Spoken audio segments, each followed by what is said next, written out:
Penis. Entertainment that always rises to the occasion. The one thing we don't do on Thursday Night Throwdown is screw around. No, we don't. By the way, have you guys seen Toxic Man Flu naked in the shower? It's like really disgusting. Like somebody vomited in a blender and like said extra chunky. It's really gross. Like every time I see him, I want to shave my eyeballs with a razor. We are literally the same height. No, I'm definitely taller, Comic. We got your back, Comics. You okay back there, Nick?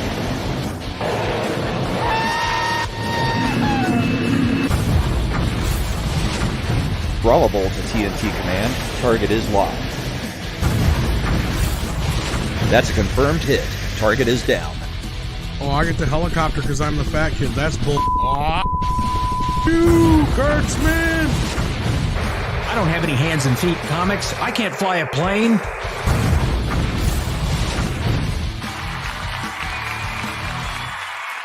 You have a few mental issues. It's Thursday night Throwdown!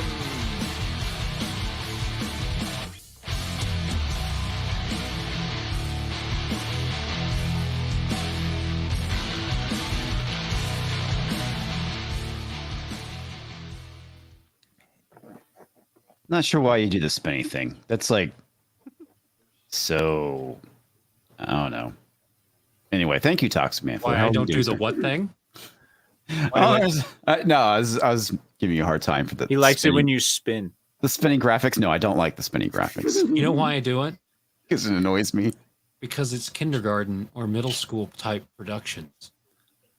And that's what, when Chrissy Mayer was on, she said she really appreciated the middle school production value. So there we go. Yeah. Is that why my channel's not doing well? I use too many spinny graphics. You talk about too many like great topic. You know, that's the thing.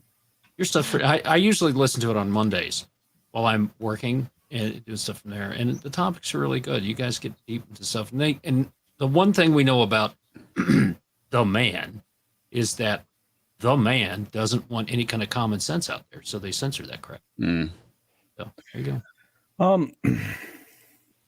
Corey just has cool hair. Yes, he does. Yeah, he looks like he's getting ready to get onto a boat with his axe and sail to London to go. We're going to Vinland. As long as they have a big enough speaker system to blast Fimbulventir from Kings of Asgard, I'm down for that. And Last Journey, that's a great song too. I love that. Also, welcome back, Lady Gravemaster. How are you? I'm doing pretty good. How are you guys doing? Doing good. Thanks for asking. With the season 2 of Wheel of Time dropping, which I thought it was going to be later, but apparently it was earlier, and I, like a dumbass, didn't watch the episodes like I was planning on doing. So, hello. At least you people watched at least a episode today. No, I haven't started because I was waiting to get access okay. to 2 and 3. So I only have access to 1. And here's the thing. I know this is going to be horrific. So if I don't one-shot all 3 episodes, I won't be able to finish them tonight. Because fair enough. I have no, it's kind of like, when you have to eat your vegetables before dessert or whatever, except there's no dessert at the end of this. And I actually like broccoli. So it's really nothing like eating broccoli, and it's really like being shoveled poo down my throat. So I started reading the first book last week. Was it this week? I think I started this week actually. So I'm on chapter 6, and I decided to put on the first episode last night, and I was like, I watched the first 5 minutes. I was like, wow, this is nothing like the book. Absolutely nothing. I was like, you have characters with similar names. Well, I mean, technically they are the same. Technically. Names, but it's like, wow, this is nothing like I'm reading. No, well, and then also in my head, because I don't really do audiobooks, in my head, I pronounced many of those names very differently. Yeah, right. Very differently. And I liked the way that I pronounced them better, to be perfectly honest. So to everybody else that decided how this was going to be said, I don't care if Brandon Sanderson was like, hey, I'm the one who finished this, and this is how you say them. and then they decided to listen to him on that one thing. Oh yeah. So, okay. Before we get into the absolute utter destruction that is perhaps one of the only series that can compete with Tolkien in sense of world building, how much do you guys know about like the author? I know nothing about him. Yeah. You know nothing about Robert Jordan? Yeah, the fact that he's dead. That's all I know about him. He's dead. Okay. I know about Robert and I know about Harriet. Okay. I thought that was a different movie. Harriet's his wife. Harriet's his wife. Kind of in charge of. All right, let you grab me. Yeah. She has young kids. I know. Yeah, it's Harriet's fine. Yeah. No, it's okay. So Robert Jordan passed away, and he and Brandon Sanderson had never met, but Brandon Sanderson had, written I think it was a letter to Harriet and talked about how Robert Jordan's writing had inspired him and how he was such a great author, and he said these nice things, and he told it to this journalist, and Harriet read that and she was like, hey, do you want to help finish the book series? Right. And then Brandon Sanderson basically approached it as, I'm not going to try and write this as Robert Jordan. I'm going to try and write this the best that I can. Right. While honoring his legacy, but it's still you're still going to be able to tell that it was more of an homage to him and not written by him, but he was going to do the absolute best he can to honor him. Right. When you hand off a series that is this large, that's a huge undertaking, and that's a very respectful way to handle it, because obviously Brandon Sanderson knows he's not Robert Jordan. Mm. And then enter Amazon, who was like, oh, fuck the dead guy. We don't care about him. We don't care about how beautiful that pass off was. We don't care about the respect between these literary souls or the fans or any of that trash. We are absolutely going to destroy within the first 3 minutes and 27 seconds one of the greatest prologues ever written in literature. Well, the funny thing about it is, I mean, I was talking to Disparu, and he's like, yeah, past episode 3, they don't use the books anymore. No, nothing. 0. They'll take bits and pieces from the books. And what's hilarious to me is if they had just stuck to the books, yeah, it would have taken a couple of seasons, but there was absolutely no need to turn everybody into the Reds. You didn't need to be a red eye. They all of them. They just made all of them angry feminist lesbians. But diversity. I thought you were going to say that they're going to turn them all gay. Well, is that what she kind of said? Yeah. Oh, I didn't that. Yeah. Well, the one thing I thought was interesting, not interesting in a good way, though. It's you see they're chasing down 2 guys. It's like women on horseback. Yeah. And they're commanding him to stop, and he comes to this a ravine, and they collapse the ravine so he couldn't go through, and they're like, oh, you shouldn't touch the magic, you make it dirty. I was like, wow, that's not fucking hating at all. No. And then they just murder him. It's not even It's worse than that. Yeah. So the source has, so to break this down, oh my gosh. So guys. Well, I know from listening to you that breath. there's supposed to be a male side and female side to the source. Yes. They're supposed to balance each other. And essentially what happened is, I'll try and keep this early in the books. I'm going to try and do this with the least amount of spoilers possible, especially because Comix is finally just now reading them for whatever reason, but I'll refrain from scolding him. Just kidding. Well, he didn't have a free 3.5 years. Okay, there you go. Excuses. Well, Excuses are the funny thing is all right. So one of my coworkers from a long time ago, he was a big Wheel of Time fan, and when did they finish the series? Because this was I don't know. I'm going to say 2010s. Mm-hmm. So that one, yeah. Well, when I was working with him, but so I'm not, because he would bring it up, and I think he was saying that they're speculating that his son was going to finish the books. Maybe I'm wrong on that. I mean, it's been a long fucking time. It's been over 13 years, folks. Well, so I know. Well, it was 2013 is when A Memory of Light came out. Okay. Yeah, it was because I know it was supposed to come out in 2012, and and I don't think it was because of the sun. I don't remember why it got delayed.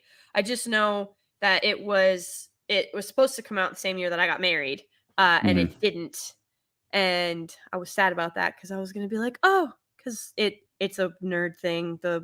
I was gonna make a Wheel of Time joke, and it didn't work, so I was sad, but I got over it. But it hubby likes to point that out sometimes. He's just like, just by a year, babe, and I'm like, it's not funny. It's not cute. Well, it was only Why? by 8 days. It was January 8th that it released, so it was close. So I know. close. You sound like him. Be like, ooh, right there. Like, imagine it could have been released on Christmas and it would have been perfect. And I'm like, I hate you sometimes. Men have been Like, doing why? that for years, though. Hey, Why you do you got hurt close. That's good enough. All right. You know what? Hey, at least I'm just saying.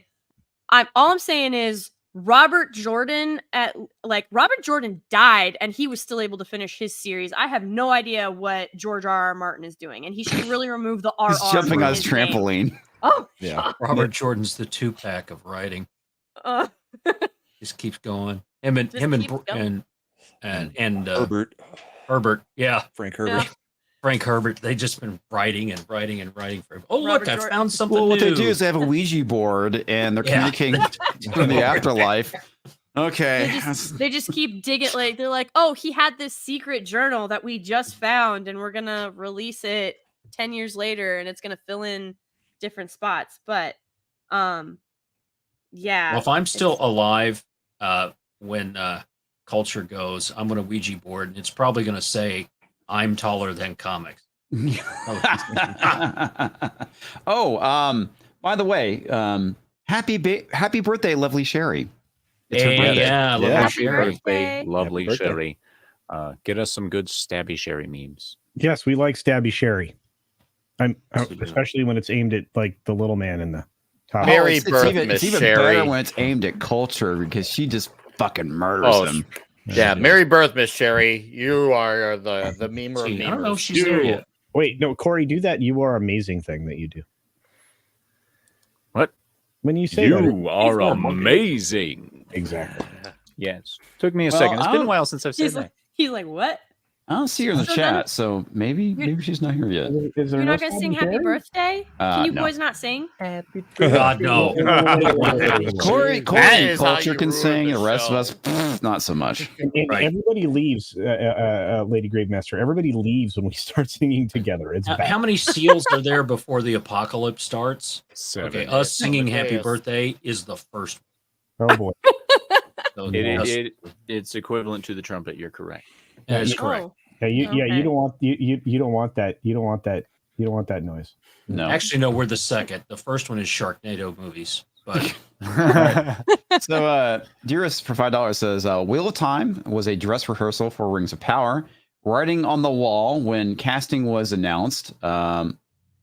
Booktubers went full woke, justifying race swaps, accusing racism. Yeah. Do you know I got blocked from some of those booktubers? I know some of them. They blocked my ass because I was like, I literally said, this is disrespectful to Robert Jordan's vision. And they were like, no, it isn't. It's an artistic interpretation and it's perfectly fine because it's supposed to be more than skin color and you know, it's going to transcend this. And I said, okay, so And she cut out. Oh, well, they're like, why do we they even were have a race shilling swap? so If it doesn't hard. matter, why did we have to do this? Oh, sorry. Well, No, yeah, you you kind of cut out. They Well, weren't. Yeah. the other thing too, Sorry. and this is something I discussing from an anthropological standpoint. You don't just have random black people in a village, okay? Because No. over time, all those genetics basically will drift. And yes, you did, but they were bought. you can rim shot yourself, buddy, for that Okay. joke. I made but- Corey stop drinking. You could rim something. Yeah, definitely. Wait. But seriously, unless You're doing a there, good job. I've mentioned this several times before. Unless it's something like a trade hub, Nice, a port Corey, city. heard that. If you are in a stagnant location, and let's say you're the sole black person or a family of black people that walk into a town, unless you're planning on breeding with yourselves, within I would say 3 to 4 generations. Actually, probably, Nepotism will save us. yeah, 3 to 4 generations, everyone's gonna be white or off-white slightly. those genes will basically not replenish is the best way of putting it. So the idea of having random, unless like I said, there's significant populations, that it's not gonna stay very long. It's kind of dumb. So correct. And the Two Rivers is a very small place, very isolated, and nobody goes there except for the peddler. Yeah. So maybe that's all the genetic diversity they need. The peddler comes in and they're like, "What's up?" Well, they did make the peddler black in this. Well, did they? That's fine. Yeah. So this is the reason why Rand is such a big deal. Like he's not just a semi redhead like they have him in the show, where like I'm shocked they made him as much of a redhead as they did, but like when you read the books, his hair is like it's like fire on his head. He's a redhead, like in every sense of the word, and it's a big deal because everybody else looks the same. Yeah, everyone has like ginger. Doesn't everyone have like dark hair and dark eyes? Yes, for the most part. Yeah, and everybody has dark complexions because obviously, like that makes sense because the lighter genes, blonde hair, blue eyes, green eyes, are recessive traits. Right. So they're eventually, are they in there somewhere in the DNA? Yeah, several generations back, but you're looking at a primarily dark-haired, dark-eyed, pale, like that is their oh my gosh, aesthetic, I guess. If you were to watch this, everybody looks the same. And that's why Rand stands out so much. Like in the books, the way he's got gingivitis, yeah. The way he's got gingivitis. The way that he's described in the books, there's no way that he can escape your eye. Like it's just not possible in that tiny village. Mm-hmm. And so even when so it would be a big deal if, say, in this town of very similar looking people, now you also have someone who has black skin. They're going to stand out more than somebody with red hair by a long shot. By a long shot. And so, like, by taking out the homogeny of that town, you've taken out something that's actually core to the books. And it really bugs me because they did that so many times. The battle at the Gap, they took that. So I'm jumping way ahead in the season 1 comics. But the battle at the Gap, it'll make sense when you get there, comics. They took that away from Rand. Well, it seems like they took everything away from Rand at this point. They did take everything away from Rand, but this specifically, there's no way for them to write themselves out of this. Like, they can't fix this. There's a reason that it had to be Rand at the Gap. There's a reason he had to be the one to do this. I won't spoil it because you are reading the books, but just understand that at the very beginning of this series, they have set it up to just utterly shatter this lore. And it at the beginning, when they're like, we don't know if it's a girl or a boy. Yes, they do. The one thing they know for damn sure is that this is a male. The Dragon Reborn is a male. That is the one thing they know for sure. Well, that was the funny thing that they said in the TV show. Either a boy or a girl. It's just like, oh, come on. A boy or a girl. And then they go even further. They go even further. Sorry, guys. Like, I hope y'all are ready to just like hang on to the rant train because I'm just going to go. Feel free to just mute my mic if I go insane. I know nothing about this, so I'm letting you go off and just listening. It's kind of like, the line, let the Wookiee win. Yeah. It's just let Gravemaster finish. Giggity? You're better off. Well, I'm the only other one who's read all of them, I think, right? I have read all the books and promptly. You did read all of them? Okay. So essentially, at the very beginning, Moraine's, I don't even know, what do you call, like, it's not over dialogue, but she's not talking. So she's monologuing. It's her voiceover. Monologue. Yeah, monologue. So her voiceover, she destroys the entire established universe in the books with just voiceover. First Well, of all, the funny thing is she just basically blames everything on men. yes, in that 100%. monologue. Even though the men That's came funny. to them, the men came to the women, and they were like, "Hey, we're gonna we can't beat it. We think we can we think we can seal it, but we need your help. We are not. I'm ruining the books for you, comics. We're not strong enough. We need your help." And they said no. They said no. And then they wanted to blame took the both men sides of the power to heal it or to fix it. Yes, it took both, and so the women said no.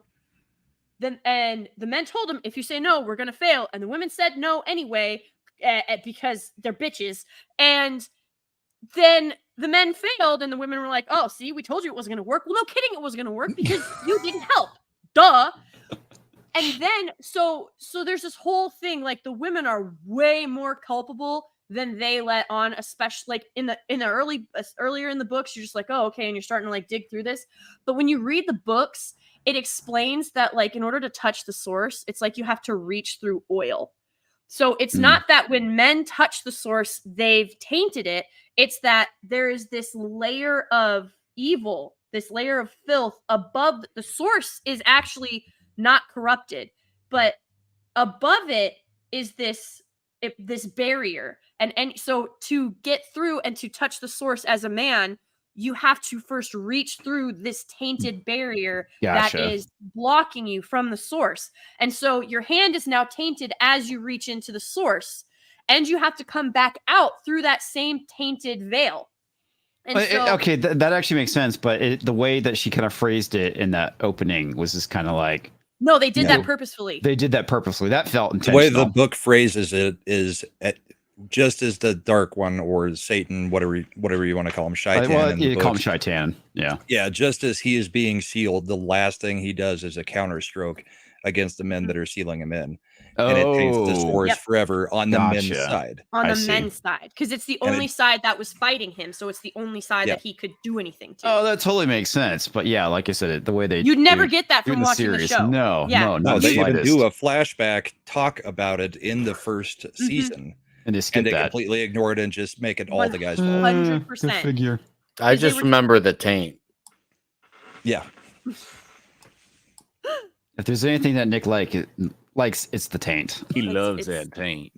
But the other part of that is the guy who is leading the men at that time is the dragon. Yes. Right. And so, but like when you read, okay, so comics, you've read the intro. For anybody who has not read the books, okay, if you watch that's giving it way too much credit. If you watch the Amazon Abomination, you're not going to get, at least thus far, you're not going to get this from the series. But in the books, so if you don't want spoilers for the books, you should like mute or step away for a second. So at the very beginning, essentially what you're brought into is he's murdered his entire family. Right. He's killed everyone. And he doesn't even remember it when he meets the Man in Black. Does not remember a thing. Doesn't remember it.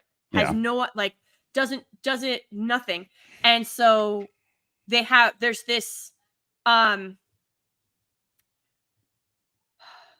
taunt, like, so there's taunting that happens, and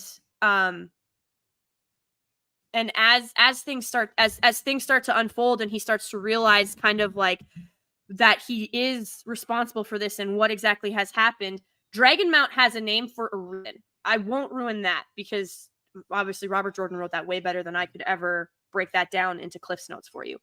But it all, like, all of this has a purpose. There's a reason. There's a reason that the men's side is tainted. There's a reason the red Aes Sedai, there's a reason they hate men, even though many of them are secretly in relationships. But they are you talking about the wisdoms or hate men? Red Aja. They're tasked with hunting down male channelers and taking care of them. And there's a reason. There's a reason for that. So every color obviously like has its own specialty, its own like what it correlates with. But it's. How's to get to that, Tox? You didn't need to pull it up yet. It's just, was an accident. the books, the way Robert Jordan set everything up, like he was a master world builder. And what Amazon did was they came in with a jackhammer and a wrecking ball. They came in like a wrecking ball. Just like the Miley Cyrus song. Hang on, let me get some of these comments real quick. So, because they're before they're too irrelevant, like Tox rims himself, and Captain Palsy says Tox likes the rim. Good wrench. Lives on the outer rim.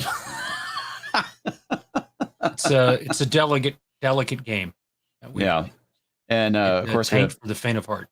Mr. Tickle Drunk for 2 Canadian pesos or two Canadian bacon slices. Nickweiser flavor 269. Grab them by the oily taint. And Pinochet's helicopters for $2. Lady G, have you seen Lost? Did Wheel of Time inspire it? Okay. So I have seen some episodes of Lost. I felt like it definitely fell off in the last few seasons, and I kind of stopped watching. Yeah, it did. But if you actually look at what some of the writers said, they pulled a lot from not just Wheel of Time, but they also pulled from like Dresden on some stuff. And there's actually a few things that they pulled from, but it definitely had undertones from Wheel of Time for sure. Absolutely. Okay, Southern Belle on the Rumble side for $2. I have read book 1 and watched the series absolutely destroy the source material. Yeah, I just like I said, I haven't even read the full book yet. And I'm like, yeah, they already fucked this up. Oh yeah, impressively. Yeah. I mean, it's atrocious what they did. Like I hate Rings of Power with a passion that burns with fire of 1,000 suns. But you're about to say it was better than Wheel of Time. No. Okay. What I'm about to say is what they did to Wheel of Time. So both Tolkien and Jordan have passed. They're both gone.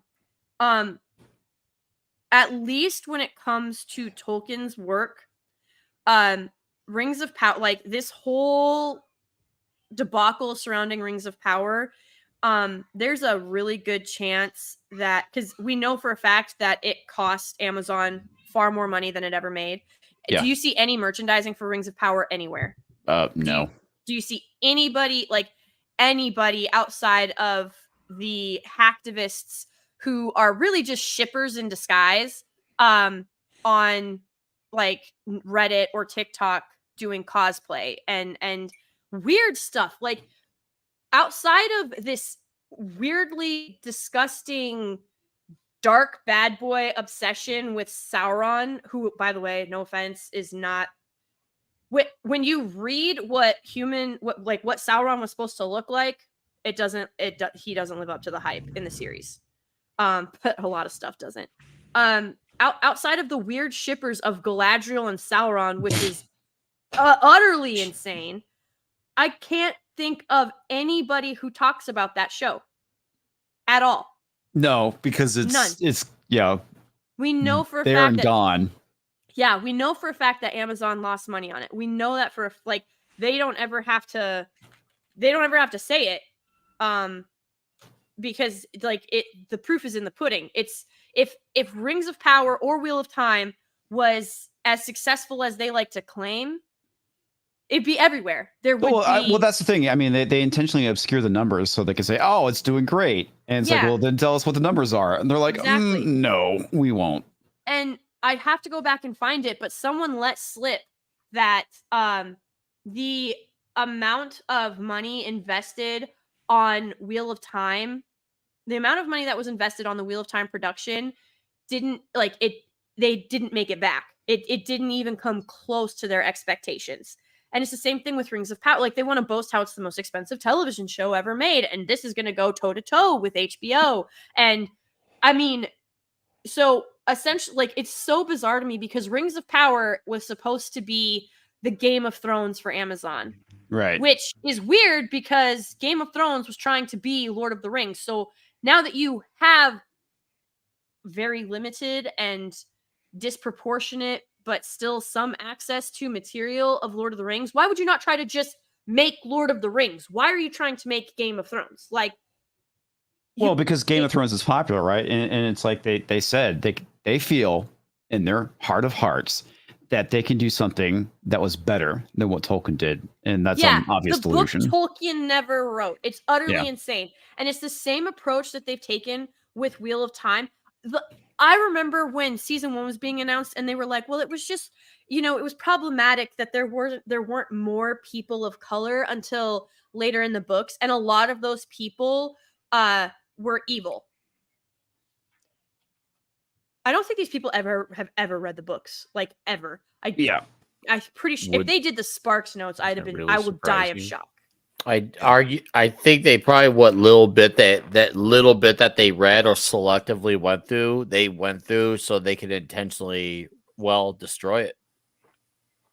No, I bet you they were handed cliff notes that the studios themselves handpicked. Then they went through it and say, "Hey, this is what we want you to destroy." So eventually, somewhere in there, someone went through it, whether it was completely or selectively, and said, "Hey, fuck this up." What's worse is we know that at least one major player did read all the way through it, or at least the first book before they made the first season, because Rosamund Pike, I believe she's an executive producer on it, and she narrated the new Audible version of the book, the first book. She is also the one who is making herself the center of the show when she is not. That character is not in the story. Isn't she supposed to be the blonde same way too? that they're trying to make her blonde, young, and very, very attractive? Yeah, she's in like her. Everybody's supposed to be attractive. Yes, so her eyes are supposed to look. She's supposed to look ancient in the eyes, but if you look at her in the face, she's young. She's very, very like angelic, very young, and gorgeous. Everything. Rosamund Pike is not. She's supposed to basically be a timeless beauty. Yeah, and she's not, and she is. Rosamund Pike is beautiful. Like Rosamund Pike. Well, she's attractive, but she's not like what I would think of that character. And no. And she's also supposed to be she's like also 5'2". Yeah, I was gonna say she's way too tall. She's way too tall. That's she's also in her 40s, and I got the impression that this girl was like in her 20s. Yeah. They were always going to have trouble with that because the Aes Sedai are supposed to look ageless. You're not supposed to be able to tell if they're in their 20s or their 60s or whatever. I mean, Even, like no wrinkles at like 175 is when you get your first gray hair. I mean, you're not supposed to be able to tell how old they are at any point. Yeah. So I just thought it was funny that they chose her. And it's like, you're too fucking old. Sorry. I mean, no offense, lady. I mean, but it's like, it doesn't seem like anything going on. She was the star power that they wanted. Whatever. Well, I mean, and the funny thing about it too is that, they're going to the festival, and the whole thing that's supposed to be going on is that winter hasn't ended. And like I said, I only watched the first 5 minutes before I was like, I'm just going to go back to reading the book.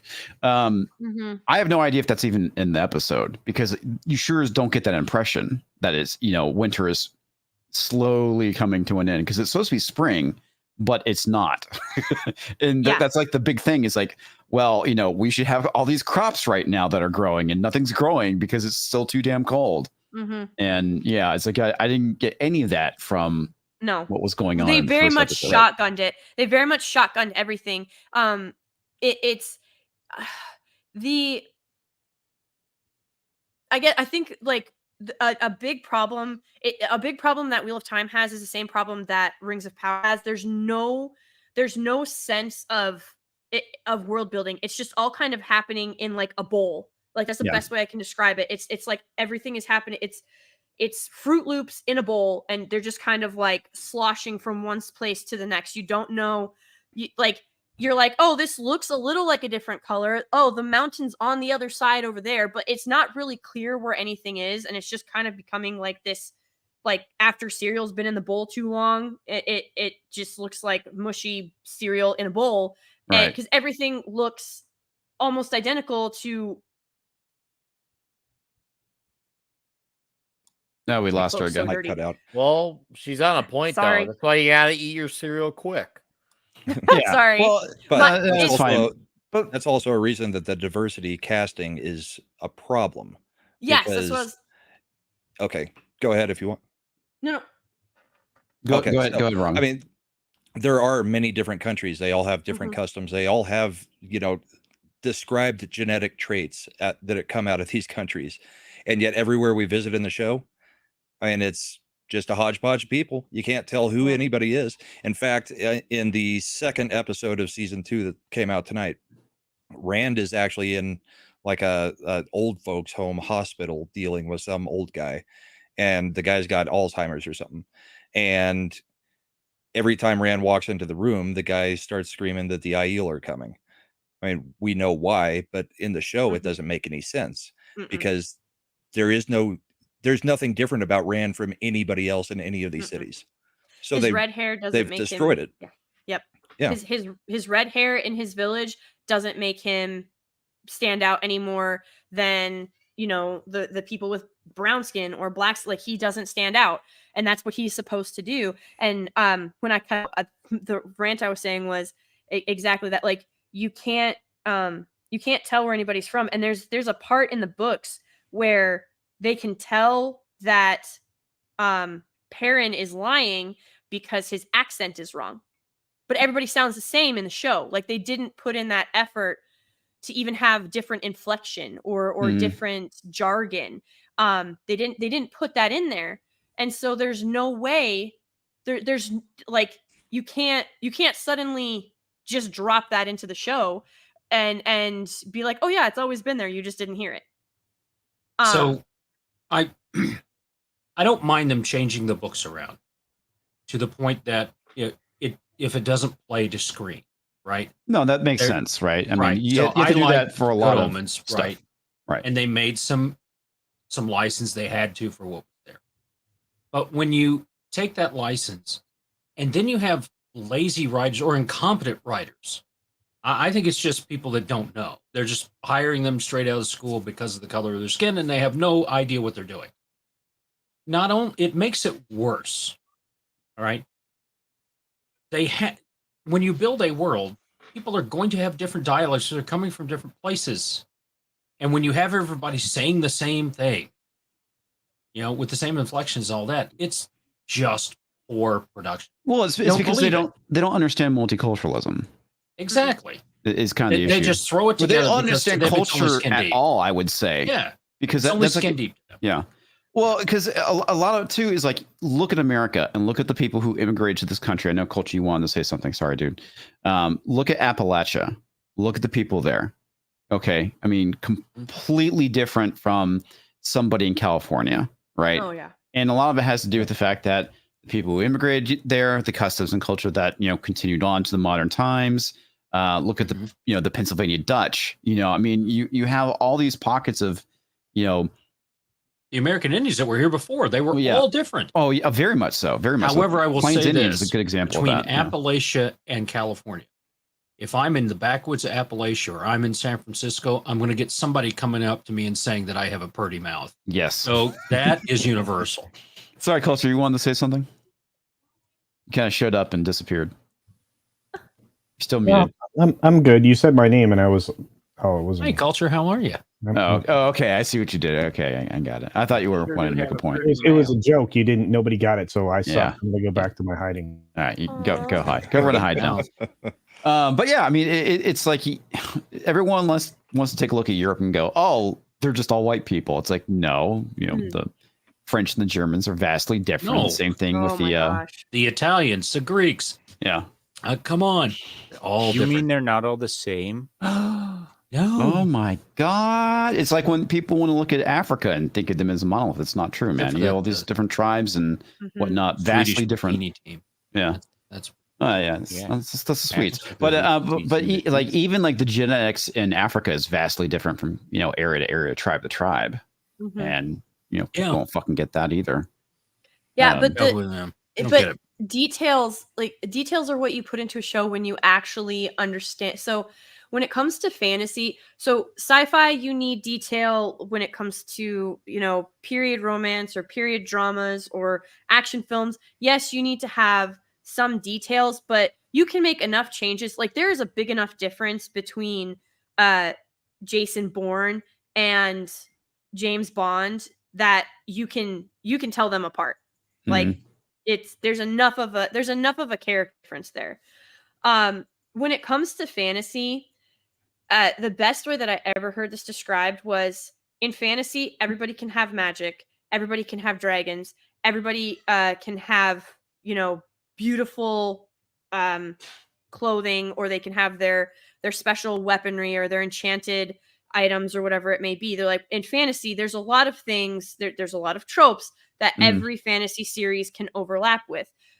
The thing that separates Lord of the Rings from Chronicles of Narnia is how they, one, expressed them, but also in the details. Because if you had just made Aslan, a man, a lot of people already make the comparisons between Aragorn and Aslan. Like that, they already make that contrast and comparison. Imagine if Aslan hadn't been a lion. Like that would be even more so. More people would talk about how they overlapped and how they were similar. And so when it comes to fantasy, it isn't enough that you have wizards and witches and robes and castles. Like that's not enough. It's what you do with those things, what the mission is, what the characters are doing, and then it boils down to those details. How do these people talk? How do these people look? What are these customs and courtesies? Like, why is it that in one nation, in one peninsula, why is it that they choose to stay away from the world and they feel protected in the winter? Because, the pass closes up. Nothing can get through. They're going to be safe. They're going to be fine because nothing can get through when it's winter. And so they feel sheltered and protected from the world. And that was true for a very long time. Meanwhile, you have the River City that has all of this traffic and all of this trade, and their accent has changed because people have come, people have left, people have lent certain things to this town, and it has changed over time. And so that being a product of where their location is and what has happened to them. And so when you strip that all away and you just make everything the same, like when you're in Lord of the Rings, you can tell when you're in the Shire, and you can tell when you're not. You can tell when you are in Rohan, and you can tell when you are in Gondor. Like, it's very obvious. And to strip that level of detail away from fantasy is why we have Rings of Power and Wheel of Time looking and it also basically identical. Why it feels so generic, right? Yes, exactly. Yeah. Feels like a CW show instead of a fantasy epic. Yeah, absolutely. So, and it's discount cosplayers too. I mean, like when you read about what the Aes Sedai are supposed to be like, where, like what their cloaks, what everything is supposed to look like, and how vibrant the colors are, it's just utterly devastating to see it on screen, because it looks like you got second pick at Spirit Halloween. Like that's what it looks like. Yeah. And I'm not knocking Spirit Halloween. It's great, but it's Amazon. They have billions of dollars. That's the irony. It's like the move armor they had. That's usually how it works, though. It's usually the companies that are the most loaded.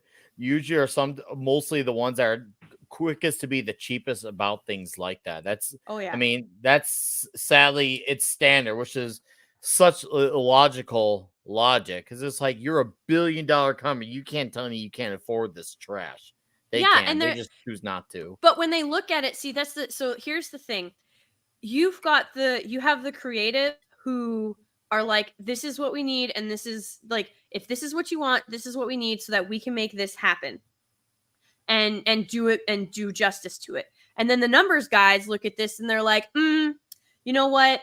You don't actually have $60 million for this. You have 15 million, make it work. I want you to do for 15 million what you were going to do for 60 million, just as good, but with, a seventh of the budget.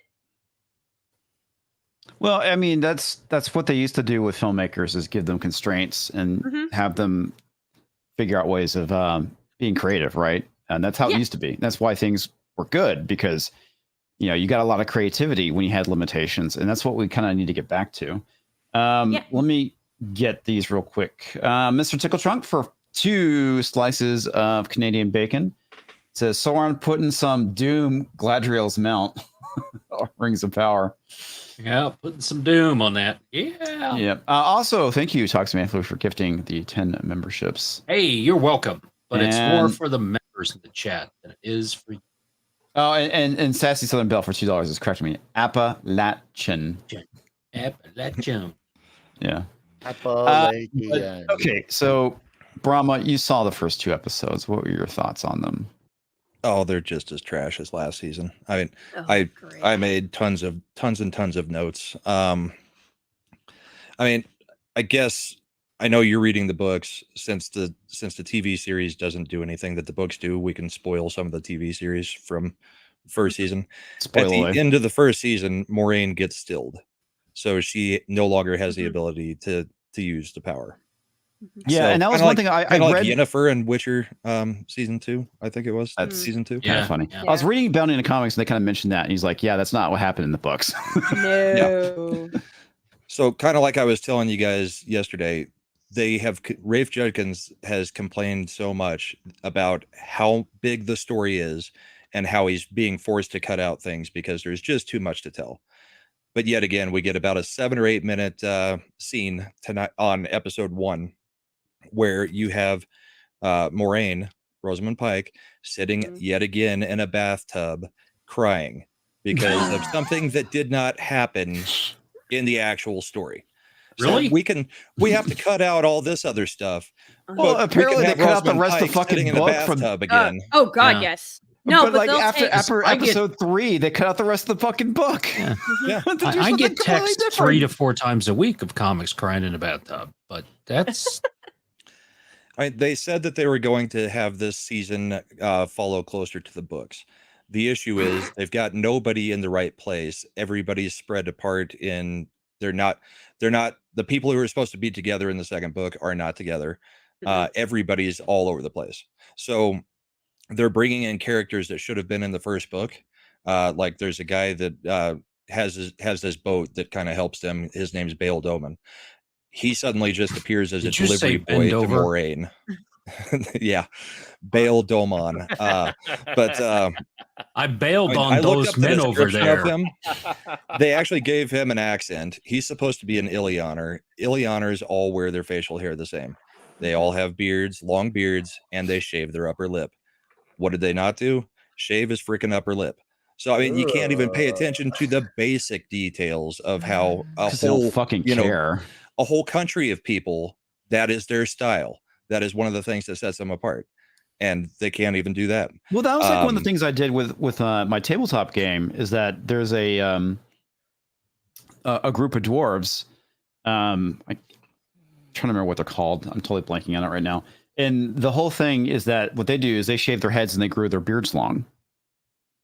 And so it's basically the length of their beard is like status. And the whole thing is that if for whatever reason a dwarf is disgraced, they shave their beard and cast him into the desert. Mm-hmm.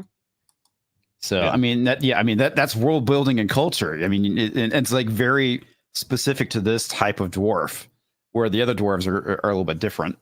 So, yeah, I mean, it's funny that those kinds of details get ignored. Yeah. I mean, Keto Simpo's bald with a decently long beard. He a dwarf? I don't know. So they did add more gay characters. There is another scene where somebody's having a threesome. A gay sex threesome? is just mentioned nonstop.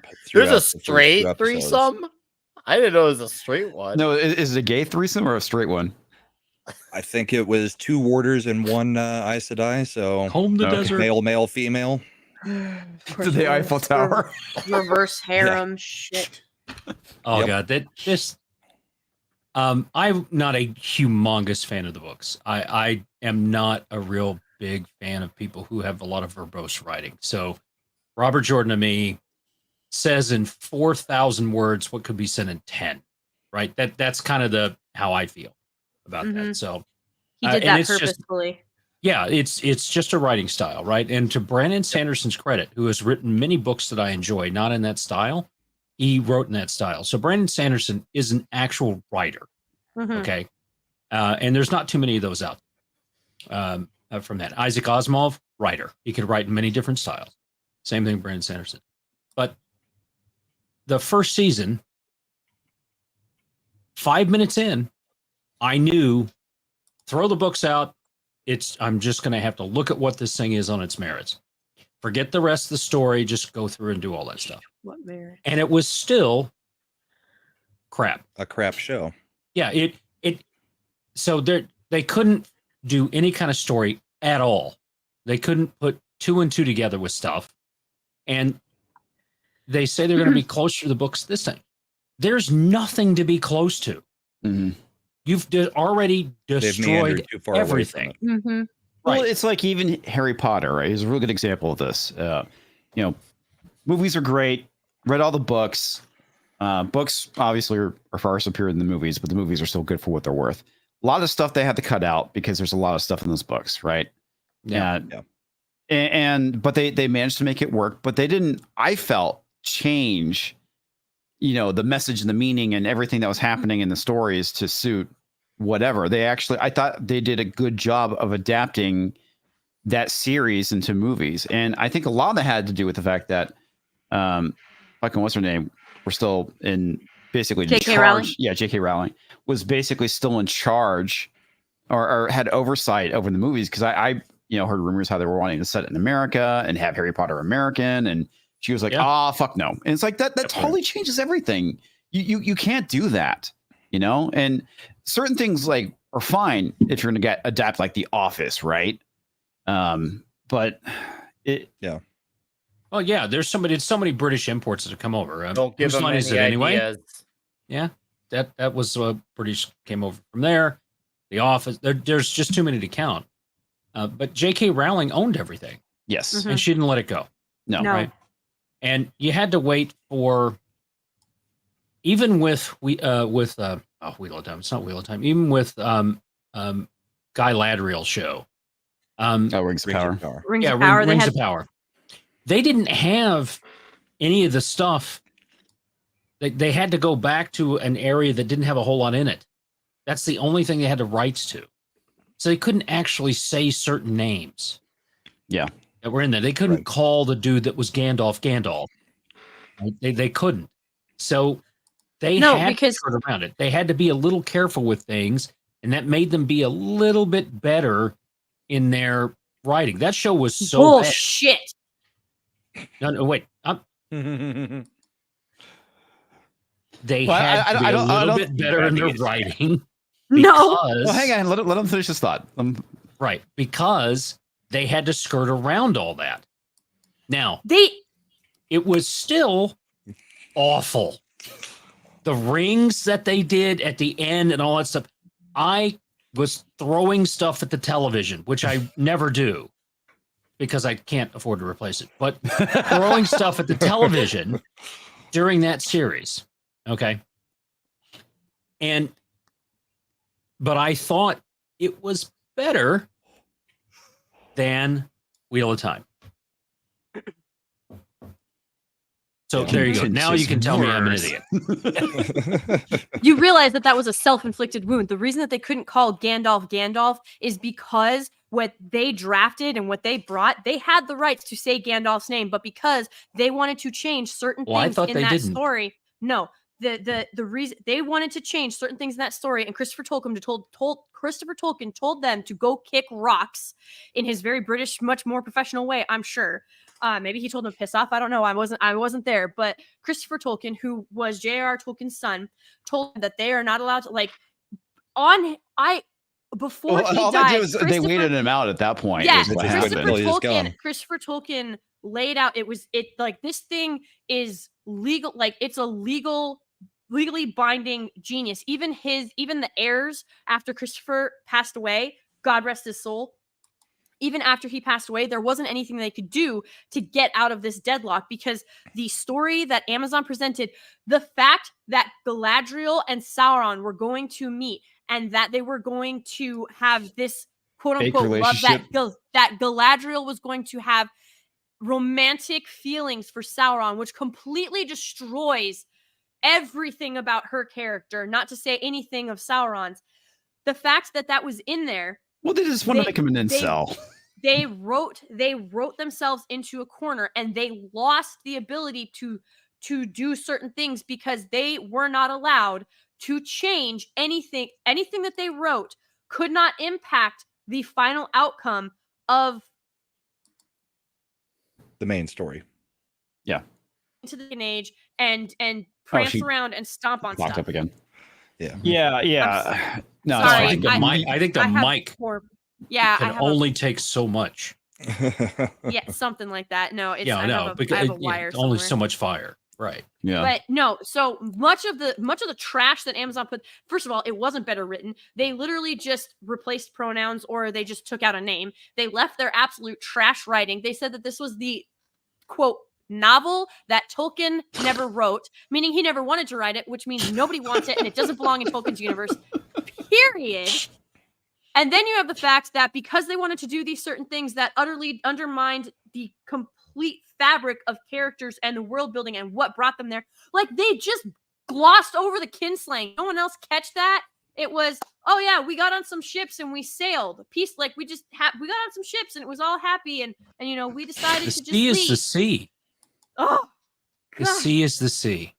The sea is always right. I think Tolkien would have been fine with it. Always right. I think Tolkien would have liked the series. Jerry Tolkien from Madison, Wisconsin. I think he would have liked the series.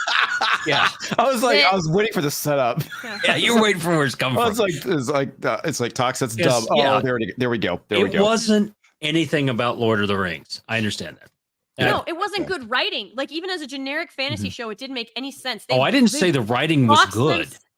You said it was all. better than Wheel of Time. No, yes, it definitely. wasn't. To me, Wheel of Time is How? worse because How?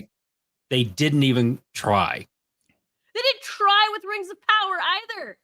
It's literally a power fetish shipper fantasy on steroids because some 39-year-old wino aunt that lives with 6 cats who's jealous of her sister who's happily married with 5 kids decided that she was going to show what true empowerment is and that women only need to depend on themselves. And to me, it's the same. I don't see any difference between these two series. I really don't. It's like, look. There's none. There's absolutely really none. picture. It's man-hating.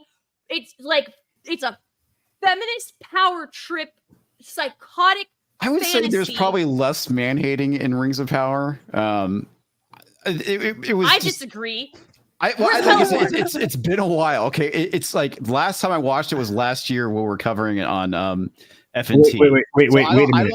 I'll be honest with you. I don't remember much of the show. I just watched. What is it, culture? 5 minutes of the other show, and I was like, wow, there's a lot of man-hating in this. Wait a minute. Ian K, listen to me.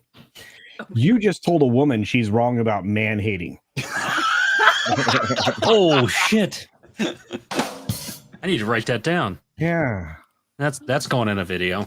I just remember there was just like a bunch of girl boss nonsense in Comix Rings Divisions. It's not even girl boss nonsense. Like it's a bunch of women who are indecisive and whine all the time, and then they do nothing, and then bad stuff happens, and then they continue to whine. Then they do something stupid because they didn't want to listen to men who have actually been in battle, and then wonder why they're in the predicament that they're in. I'm so over it. Like, you know the old joke about how, like, well, men never ask for directions. Okay, well, apparently women never ask men for anything, let alone help, so that they can just stay at the bottom of the well and be like, no, I don't want you strong, capable man up there who has the bucket and who the put rope the girl to at the lift bottom up. of the well? That's what I want to know. What they know is that if they ask for help, we'll just use our boot to push them back down into the well. That's right. Get back down there.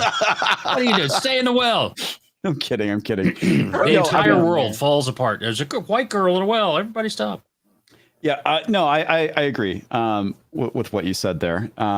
Because, like I said, both shows are trash, in my opinion. I don't see any difference in quality. I think they're both garbage tier. And like I said, I only watched the first 5 minutes of the first episode of the first season. At some point, I'm gonna have to subjugate myself to all that, which I'm really not looking forward to. I mean, there was true magic in Rings of Power, and I'm gonna say this, and then we got to get Corey out. So there was true magic because Guy Ladriel walked through closed bars of a prison cell, right, without even touching 3 men. No. She didn't walk out of the bar. She basically threw them through a locked door. She magically walks out of this. Okay. Magically loses the shackles. Right. And then without ever touching anyone, she just turns around and by force of her will alone throws 3 men twice her size into a jail cell and then waves her hand to close the door. All right. So they wrote true magic into Rings of Power, right? And so there you go. That's why it's better. She is a true HBIC, kids. Oh God, that show was so bad. It was awful. At least I'll say this because Wheel of Time was a little better from a production standpoint. But when you get Viking Corey, aka Conan's lover, out of here. Wow, he's super gentle. You'd be surprised. But anyway, so I'm Corey from Talks a Lot Entertainment. Make sure you check out the channel. What I really do is I provide you with news stories and commentary and conversation that are weirder than anything you've ever seen and no one else is talking about. For instance, go check out the replay of Tuesday's show where we talked about the first man to ever be charged with aggravated homosexuality. And yeah, so go check out that live stream. And also, got a party. Wow. Wait a minute. Are you talking about Michelle Obama? No. Oh, there. No, but Michael's in a close second running there. But Big Mike. Make sure you go check out my channel also because a new song is dropping tonight. It is a comedy R&B song in the style of Weekend. So make sure you check that out. It's called Broken Shell. You'll enjoy it. Chat. It's funny as fuck. Links So in the chat. I will also say next week I'm releasing Legends Rise. I've cut the final version of it yesterday. So this is going to be an awesome video for anyone who loves anime. So make sure you tune in for that.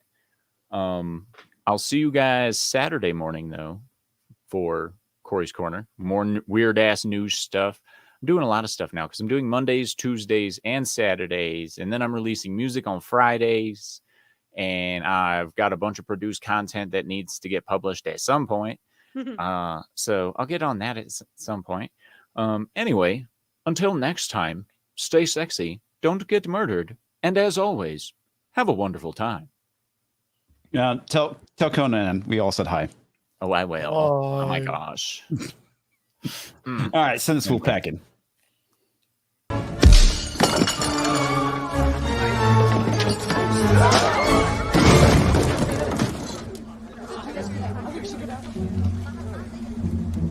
I've got nothing. No ticket. You know, braids are tight because it's a weave. You know, Steve GT26 says, "Yeah, unfortunately, a horse died." Yeah, Galadriel riding that horse is the horse. I'm just saying. Yeah, no, there's riding a horse is dangerous. They killed a horse. Their set caught on fire. A whole bunch of the cast members got sick. A bunch of the crew members walked off. Like, it's a production hell that Drinker needs to Meanwhile, Tolkien's like, good. Listen, all right. The Neiman Marcus working. Okay?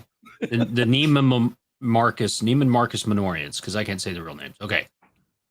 Obviously, they had advanced magical skills, which they wrote in the script again, because their armor was made out of t-shirt material. I'm not even going to touch that with a 10-foot pole. Do you realize that I recorded a 4.5-hour video on the armor alone, and then I didn't release it because when I listened to it after editing it, I heard how psychotic I sounded. Yeah. I was like, my God, this is insane. But yeah, there's 4.5 hours of me bitching about the Numenorians' armor. One of those videos where you just sit back and go, yeah, my spouse is right sometimes. I do that a lot. I'll say, rant. I'm like, oh, Mrs. Flu is right. So, I need to put this away. I'm getting in the car and leaving now. I'm going to go. I'll see you later. Oh, man. Yeah, that whole armor thing. Jeez, go culture. No. Just to add to that, I did a crazy rant about how upset I was that Dune 2 is going to focus on the things that I don't care about, which is the war stuff. and I want to know like the actual story, and so like I went on for like 25 minutes, and I thankfully didn't send it to Grant, and I told the boss that I just kind of had a very emotional reaction to what's going to happen to Dune 2.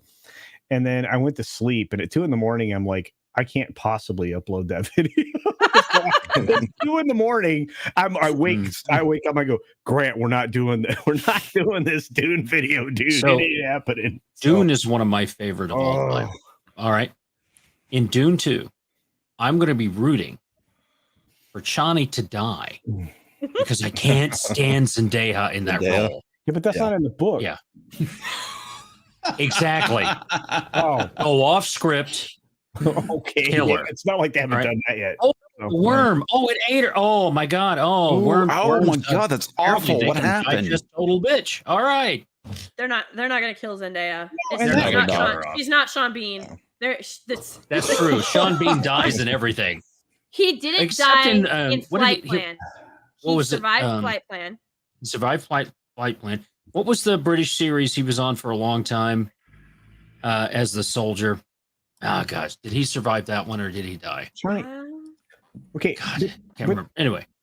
But here's the thing. The plank of wood that is Tom Holland's wife, I guess. Holy shit. Are they married? Are they married? Well, are they engaged? They're dating still. Yeah. No, having a child, aren't they? I don't know. They had a child. You guys know way more about Hollywood gossip couples than I do. Like this is all news to me. I just heard when they're on the set of of that one film that he was Spider-Man. Yes, Spider-Man. Yeah. I heard that they kissed on the set of Spider-Man for like realsies, not acting. So yeah. So anyway, Dune.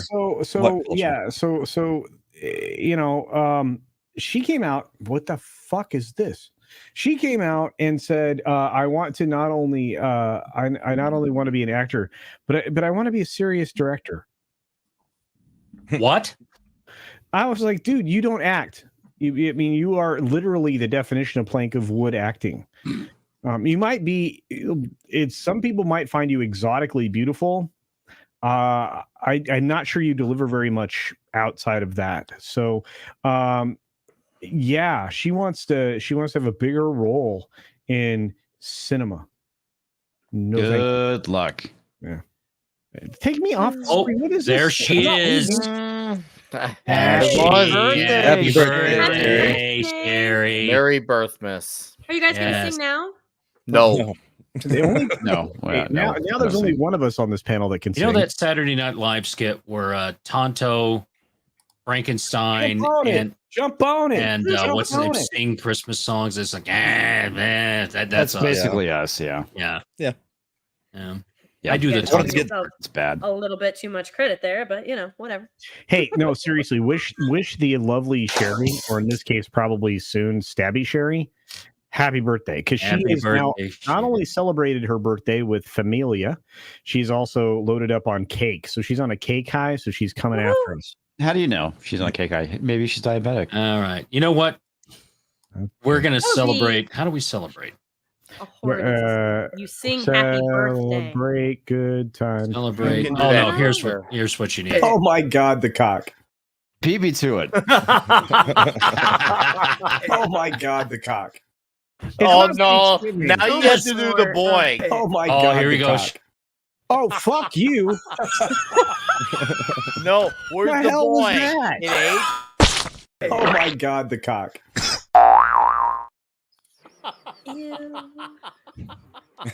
It's called making good of what the internet gives you.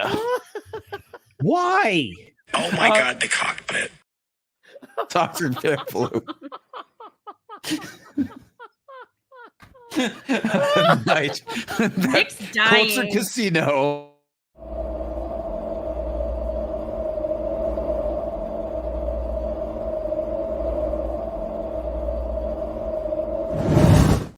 It's just lame. Culture is that lame? Email is very starring for us. I'll delete it if it's lame because I can redo it, make it much better. No. And he's Now I have shirtless casino stuff that I can make fly. Dude, No, we we don't. could have Nobody memes wants to for see that. years off shirtless casino. I'm so glad. Now we just need pigtails casino, and we're gonna be complete. Well, we have Nana Casino, so. How dare you? In no culture, you do this to yourself, buddy. I didn't do anything. I showed up, and then I What? Man. I just Okay. showed up. So, Brahm, can I ask, who is your favorite Wheel of Time character? Matt. Brahm. Oh, okay.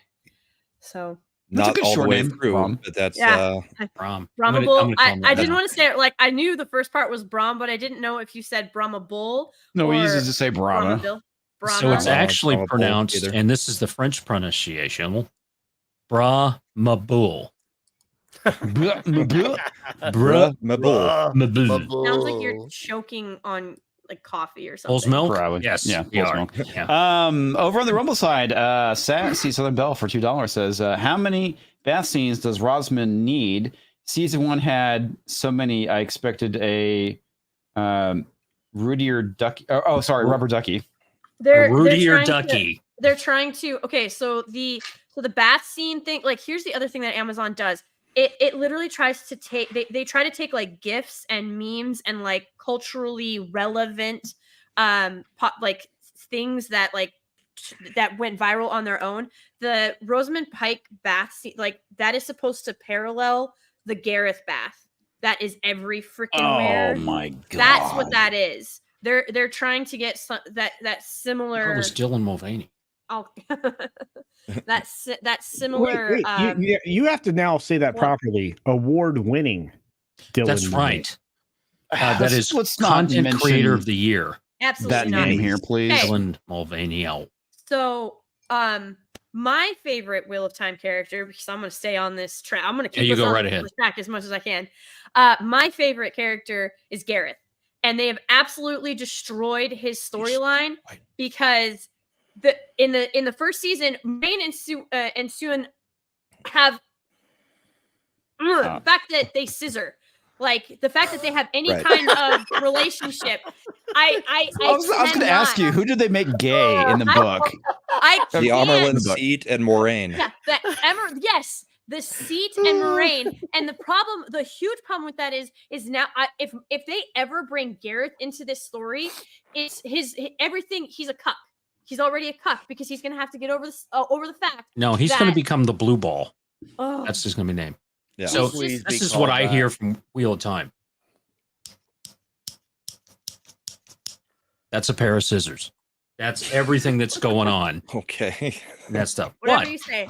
All I'm saying is, so Gareth, who is has all Captain General, First Prince of the Sword, husband, and oh god, sorry, I'm calm. He's a freaking blade master. He's a warder and husband to the Emeralian seat. And they Celeborned him. He's gone. He's nowhere. Like, what the actual frickety crap? I don't understand. I don't understand what Amazon has against, one, healthy marriages, and two, men in general. Yes. I don't get it. It doesn't make any Probably Jennifer sense. Sulky. I am so pissed off because they have completely destroyed my favorite character from the book. It's the one character who genuinely embodies like honor and dignity and a sense of like self-sacrifice to the point that you can't help even his enemies. The people that hated him admired him. Enemies feared him solely because they knew how incredible he was, but also that he would show no mercy. And if they died by his sword, they genuinely deserved it because he wasn't a deranged killer. He wasn't a psychopath. He literally, when he killed, if it was not, it wasn't in cold blood. He didn't do it selfishly. He didn't do it to promote some type of, especially after the schism in the White Tower. Like he didn't do anything to further one group or another. He literally always had eventually his wife, but like the betterment of the continent in his mind, like it pisses me off that they've completely shattered everything about him, because if he comes in and the Amaryllian seat, like, they fall in love, like, here's what's gonna happen. He's like, I can already see this. He's gonna walk in, all the Aes Sedai are gonna know who he is. Amaryllian seat's gonna look at him and she's gonna glare at him, and she's like, you have a lot of nerve coming back here after what you did. And he's gonna be like, well, I'm sorry. And then it's gonna be this whole, like, not really tension, but they're gonna try and heave it up as sexual tension, even though they don't want these two to be together. But it's in the damn book, so they kind of have to, especially because their bond is literally... Oh, no, they could probably ignore it like they did the rest of they'll ignore it. The season. They can't. It's actually physically not possible, because... They can find a way, Lady Gravemaster. No. They can find a way. The way they're No, they going, can't. they will find a way to get rid of it. I'm actually surprised she's saying no, they can't. I feel like you're giving him too much credit by saying No, no, they I'm can't. no, That's I'm almost giving like them a hold my exactly beer. what I they're know where gonna the do. story goes, and yes, you can't tell the story without that happening, but they're not Yes. telling the story. So Yeah. No, but they're gonna And have that's to. kinda So what I'm he's gonna getting at. come back. But what they're going to do is he's going to come back for at least once. Like, they need him. There is no way. They're not as smart as they like to. Their mic cut out again. Mike cut out Sound again. him. So I at do some agree give you with point, you guys an- there. They're not smart. That's true. Just to give you guys an idea on season 2, Moraine, we already all know that Moraine is their main character for the Yes. TV series. Right, not Ran. yes. In book 2, Moraine only has 2 POV chapters. There are 15 different POV characters in the second book. She only has 2 full chapters that are from her point of view. She has a few others that she appears in. That equals 7.5% of the book is her point of view. That's how much they're changing. Yeah. And just those numbers should give you an idea of how far they're deviating from what's in the books. Well, I like I This said, will piss you off, Lady G. When they got to the tower and they started training the novices, they were teaching Egwene how to use the power, and so they're describing it as, if you're going to use earth power, then you have to draw the earth from the stone with one hand, and if you're using the water power, or the weave, then you've got to draw the water from a cup of water. I don't recall anywhere where you actually had to have the physical element there. No, that's Exactly. I know that would set you off. Go, rant. Why? It doesn't make any sense. Like, the audience isn't stupid. Why are they? This isn't. Oh my God! This isn't Avatar: The Last Airbender. What the actual frick? I don't understand. Avatar: The Last Airbender, another triumph of Hollywood. What a phenomenally told story by... The anime is fantastic to a degree. The live action remake is utterly live atrocious. action was awful. I Oh my don't- God. Why? M. Night Shyamalan let me screwed get the this pooch on straight. that one. So, He so did. what do they? So what do the Redajah do? Like, do they just hold a stick? Do they hold a torch in their hand? Pretty much. Not sure what they're gonna do, because what do the yellow Aja do? Do you steal the life force from something else to heal Exactly. something? Like, what are you gonna do? Oh my God! This is just. I mean, what you were talking about earlier with the way fantasy stories work, and everybody has the same tropes. It's how you implement them. They're changing the way it is implemented in this world. Everything. I mean, the magic system is a pretty major thing to be messing with in a fantasy series. Because you're not reaching through, like, it's not elemental. Like, it's even described perfectly in the books. It's like, and when Rand, like, at one point, Rand doesn't know where the bottom is. Like, that's why he gets scared, is because he's like, it's like a well and there's just no bottom. But like, Moraine can touch the bottom. Like, Moraine's well is deep. Like, she can reach deep into the source, but she can clearly feel where that stops. And, Wait a second. I thought it was the 2 lesbians who were touching the bottom.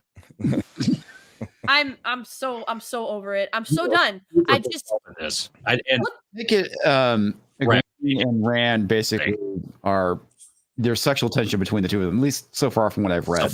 Supposedly. Do they change that in the series so far? With who? Yeah. Rand and Egwene. Egwene. One of the things they do in the series is they age them all up to be adults instead of teenagers. Yep. And they actually start off the first episode of the series with Perrin married. Yep. Yeah. Yep. Yeah, then I saw that. And then he kills his wife, so there was no reason to have her there. It changes all of his motivations from the book, because now he's motivated by being upset that he killed his wife in an accident rather than the actual motivations from the book. They changed Matt's character. He's just a freaking horrible person. He's a gambler. He's a 2001 emo goth wannabe punk head. That's who Matt is in the show. Right. Yeah, because I got the impression from the book is that he's like kind of a bit of a troublemaker and a trickster. But he's got a good heart. Yeah, he's innocent. Like it comes he's from the rogue, the scoundrel. Yeah, he's the scoundrel, the rogue. He does these things, but he does them like as a joke. Like it's never from a malicious place. Yeah, like I said, trickster. Yeah. Yeah. No. Well, I guess it depends which trickster you're talking about, because some tricksters play jokes because they enjoy watching others suffer while they go through the trick. So I guess it depends what culture of trickster you're talking about. Yeah. But yes, ultimately, Culture Casino's not on screen. We're good. That he's the mad trick. He heard his name. It's a weave. But there's so much that they've stripped away. Also, Nynaeve. Nynaeve, is that how you say it? Nanani? Oh, I say it. No. I don't know. I say Nynaeve is Nynaeve. how they say in the book. It's Poodananny. Let's get it right. Poodananny. But all I'm saying is her motivation, as well as Egwene's motivation for leaving. Like, when you read the book. Wait a minute. There's a gay Wayne in this? Yes. Gay Wayne. So what they did is they've updated Wayne's World for the modern audience and then transposed it into some fantasy world. Yeah, but is that so they don't like confuse it with like the straight Wayne? There's like two Waynes. It could be straight Wayne, gay Wayne. And there's two sides. There's two sides to magic. There's the straight side, right? And the gay side. And the gay side always turns the straight side gay. That's how that works. Right? So they do that How there. it does in Hollywood now. Yeah. And what I have inside knowledge that in the 7th show of this season, they're all going to be together in a Ford Pinto, and they're going to be listening to a classic rock song.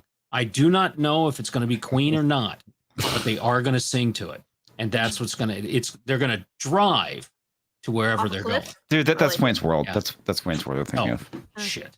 Sorry. Okay, before we get back into it, you said that you had some stuff for Lovely Sherry. So over on the Odyssey side, a good friend of ours, the Clam Shack up there from there. Nice. So yeah, and that's TZ Burton was doing that. So thank you very much for that. And this is an oldie but a goodie so we're not going to sing Happy Birthday, but we are going to do this for Sherry. So this is for Sherry. Are you tired of the same old buffet food at Wang's? Have you had enough dong to last you a lifetime? Well, take just a few more steps past those single-minded restaurants and dive into Sherry's Slam & Clam. Sherry's Slam & Clam Shellfish Bar is truly all you can eat, unlike the 2 shrimp limit that stingy bastard Wang has. In a hurry, let Sherry stuff your box. To go! Be shellfish and take all you want from Sherry's Slam & Clam. Located next to the 3rd Street Bolorama, Sherry's is open 6 days a week. If you are looking to slam clam, get to Sherry's today. Oh, yes, the J-Laws. That was amazing. That was good. I spent so much time on that spot, and he drilled it, man. I mean, nailed it. I mean, he nailed it. He drilled it. You definitely stuffed that box. I don't know. Sherry will stuff your box. That's what. Whoa! That's what. Culture is a box. To go. Now? It's a to-go box. What gets your mind out of the? I don't. Well, how do you know that's to go? How do you know culture isn't always here with his box? Hey, that was. Oh, it could be. That is one of my favorite commercials of all time. Did we? I'm trying to remember. Did we actually do the Muff's Dive Bar yet? No, not yet. Not yet. Okay. But that's where we're going to next. The next one is Muff's Dives Bar. Yeah. So yeah, that's where we'll be. And you guys have no idea. The lore keeps going. It's going to be insane. Rumor has it. Again, and I've been good with the rumors tonight, like the 7th show with the Pinto thing, right? Okay, because Wheel of Time looked at Rings of Power with that horse and said, we've got to get our own horse. What can we afford? Yes. Ford Pinto. Oh, there you go. They said, hold my bridle, baby. Yeah, right here. But rumor has it the sponsor for this next show that we're going to put together is the Bill Cosby Sleep Center for Women. So that's going to be our next sponsor. Also not a lie. It's on the map. It's on the map. It's on the map. True. Yeah, it's around where we are. So This and is what hopefully happens when I'm not around. By the way, guys, this is the stuff they come up with. Yeah, we're Oh yeah, no, he has no control. Yeah. I intentionally avoid those meetings. Doc's like, can we do this? I'm like, sure. Yeah, we're doing this. I'll build it.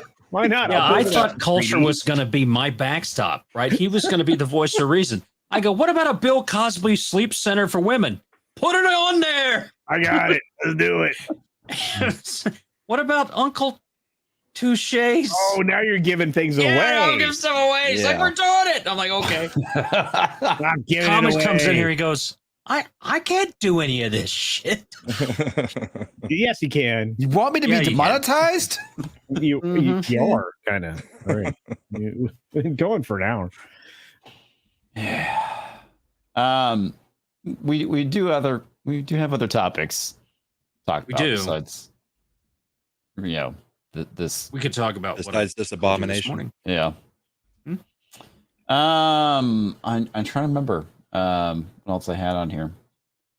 Volition Games shut down. The people who made that game called Saints Row. Oh, yeah. And we can read what Toxic Man Flu texted to you first thing this morning again. Oh no, we're not doing that. We're not playing that game again. Oh, I love that game. Let's hear it. All right, fine, guys. So anyway, Volition Games, who made Saints Row, shut down because the last one sucked so bad that apparently the parent company was like, "You're no more." And the sad part about it, Volition Games has been around for like 30 years. So they were great. They were great back in the day. Yeah. Let's see. Not how you start, it's how you finish. Yep. No, actually, Senator Otterschlag came up with the Ezra Miller Kindergarten. No, we're focusing on a spiritual wellness center when it comes to Ezra Miller, right? Yeah. Well, Ezra Miller also has a furniture store. All the chairs you can throw. Lighter than air furniture. That's. Did I accidentally delete your text? Because I don't see anything from this morning. Oh, really? Wow, you didn't that text me anything this morning. Yeah, I did. Oh no, it was yesterday. It was yesterday. Evidence. Yeah. Oh wow, I didn't do anything. So yesterday I said, "Morning glazed donut balls. How's the donut hole feeling today?" And he responds back with, "Why are you so gay?" Yes. Why are you so gay? I did not. I did not text you this morning. I feel so bad. That's weird. Seriously, where's that Rocky 3 Rocky and Apollo chest bump but with Comix and Tox's faces on it? Where is it? Well, the thing is, with the height difference, it's not really a chest bump. It's his face and my balls. It's kind of like Stop giving them ideas, dude. It's like Tox It's getting out wrapped. there now. It is. You got a Comix on the short guy running into my balls and just ding. Ian's forehead is just like dinging those bells. Bing, bing. So you have two men on this panel who would do that to your balls. Meanwhile, back in Super Chat land, Eric K for $5. The only one who should sing is Lady G. Sings like an angel. Aw. Thanks, Eric K. Talks like an angel.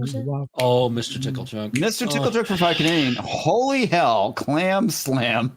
Comix keeps an eye on them, or you'll be advertising for Uncle Ben's naked puzzle basement and ice cream bar.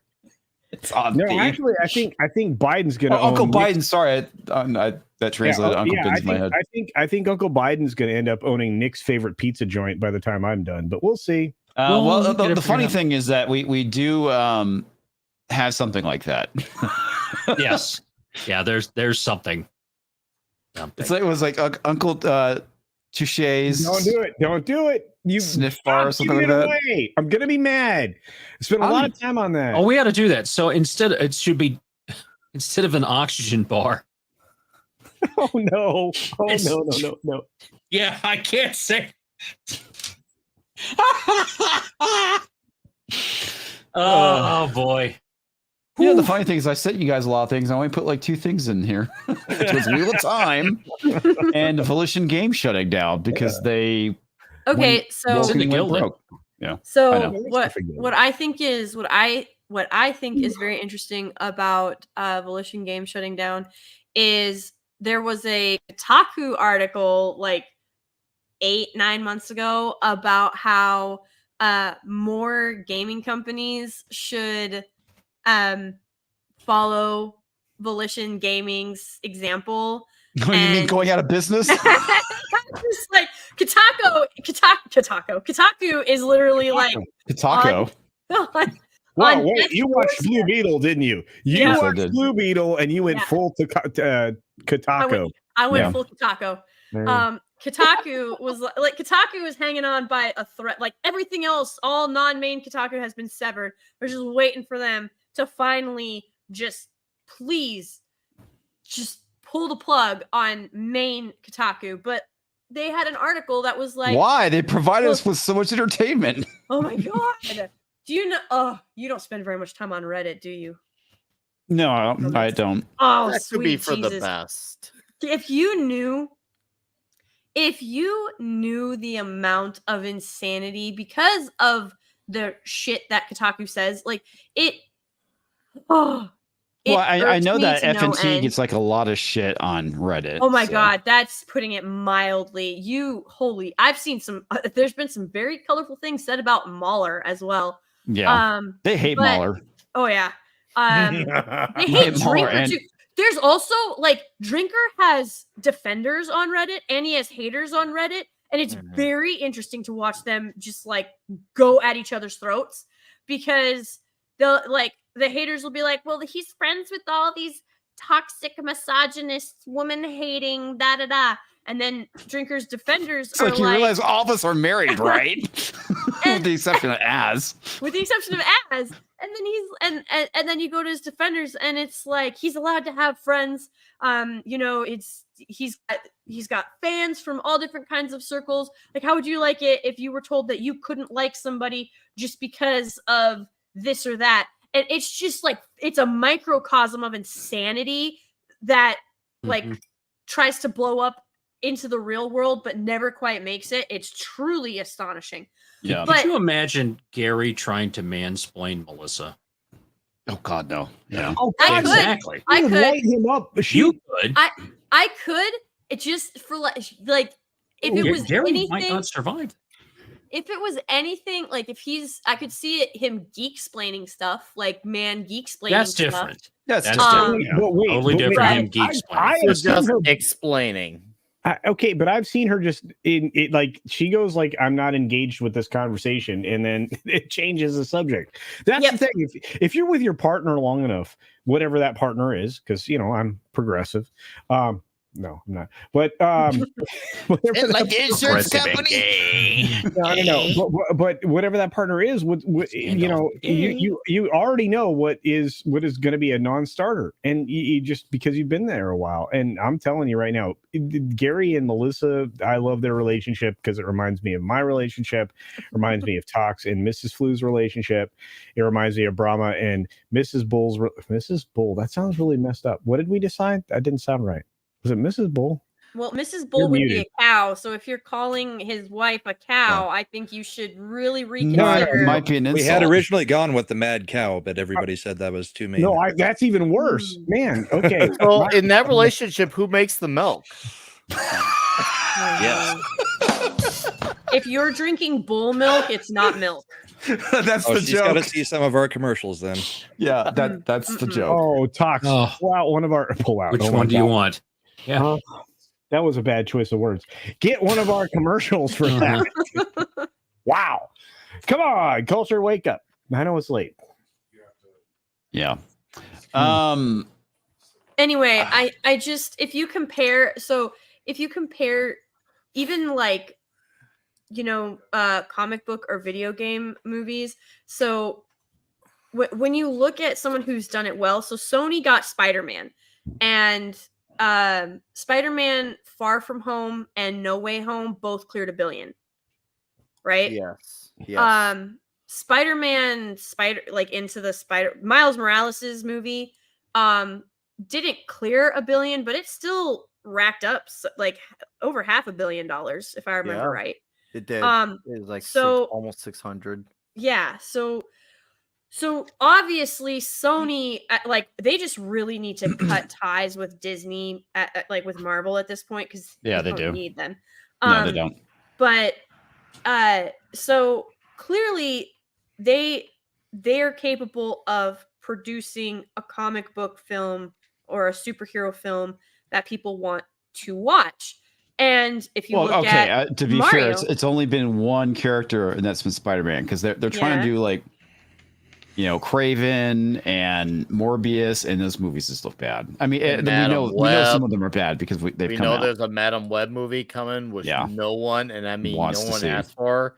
They entertained an arcade movie. They entertained an Ant-May movie, which they denied, and then the Sony leaks came out like a few weeks later, back in 2014. It turned out that they actually were talking about it. The thing is, it's clear that especially when the MCU was the hot thing to be, they wanted a piece of the pie, but the thing is, they literally cannot have it. They just think that if you just put any character, it gets a movie. They don't look at how did this work for the MCU. Did Sony make Sisu, or did they distribute it? They made it. I thought it was just distribute. They made it. No, they made it. They get a few things. I thought it was a Swedish film. Okay, let me add.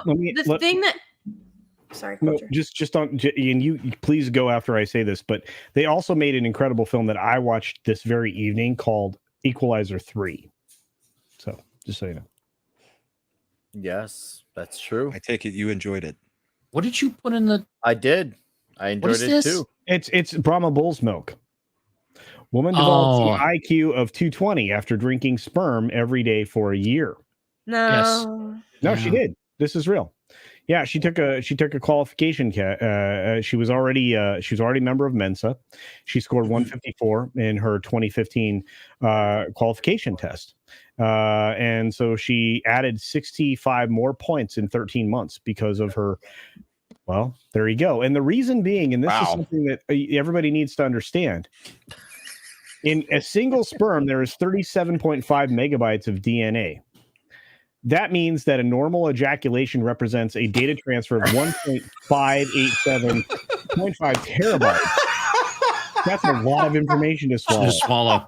It is. Well, I have a facial where it can go in the mouth for an entire year. I mean, I am here to educate. Culture, people. you have said a mouthful.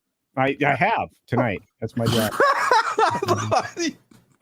Equate that to fucking computers. I'm just trying to help. You got to send me those because we have to do a commercial. I'm just trying to help. Because Brahma's Bull's milk has now become all right. Look, if they're going to shut down the country for whatever they thing going on, and they're going to tell us that the food pyramid was real and all that stuff, then they're going to have to push Bull's milk to make your children smarter. They're going to have to push it hard. They have to disseminate this information everywhere.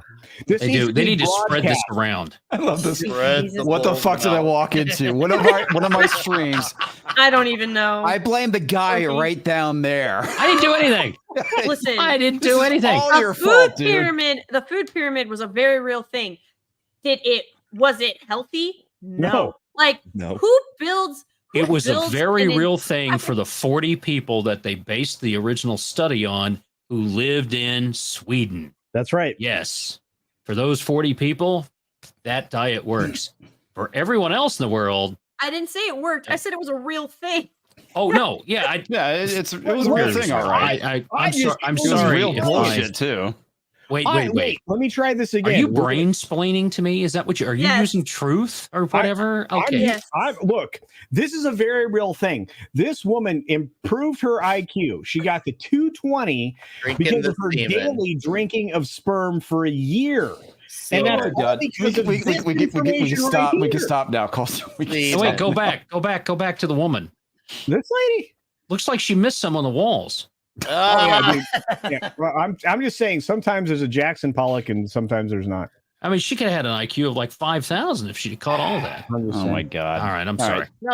No, Okay, so this was from one of our specials that we did. For context, They're spicy, they're tasty, they're tiny. It's Brahma's Spicy Balls. Slip one of Brahma's spicy balls in your mouth and you'll be reaching for Bull's milk to put out that fire. Only come in pairs. Do not eat the blue ones.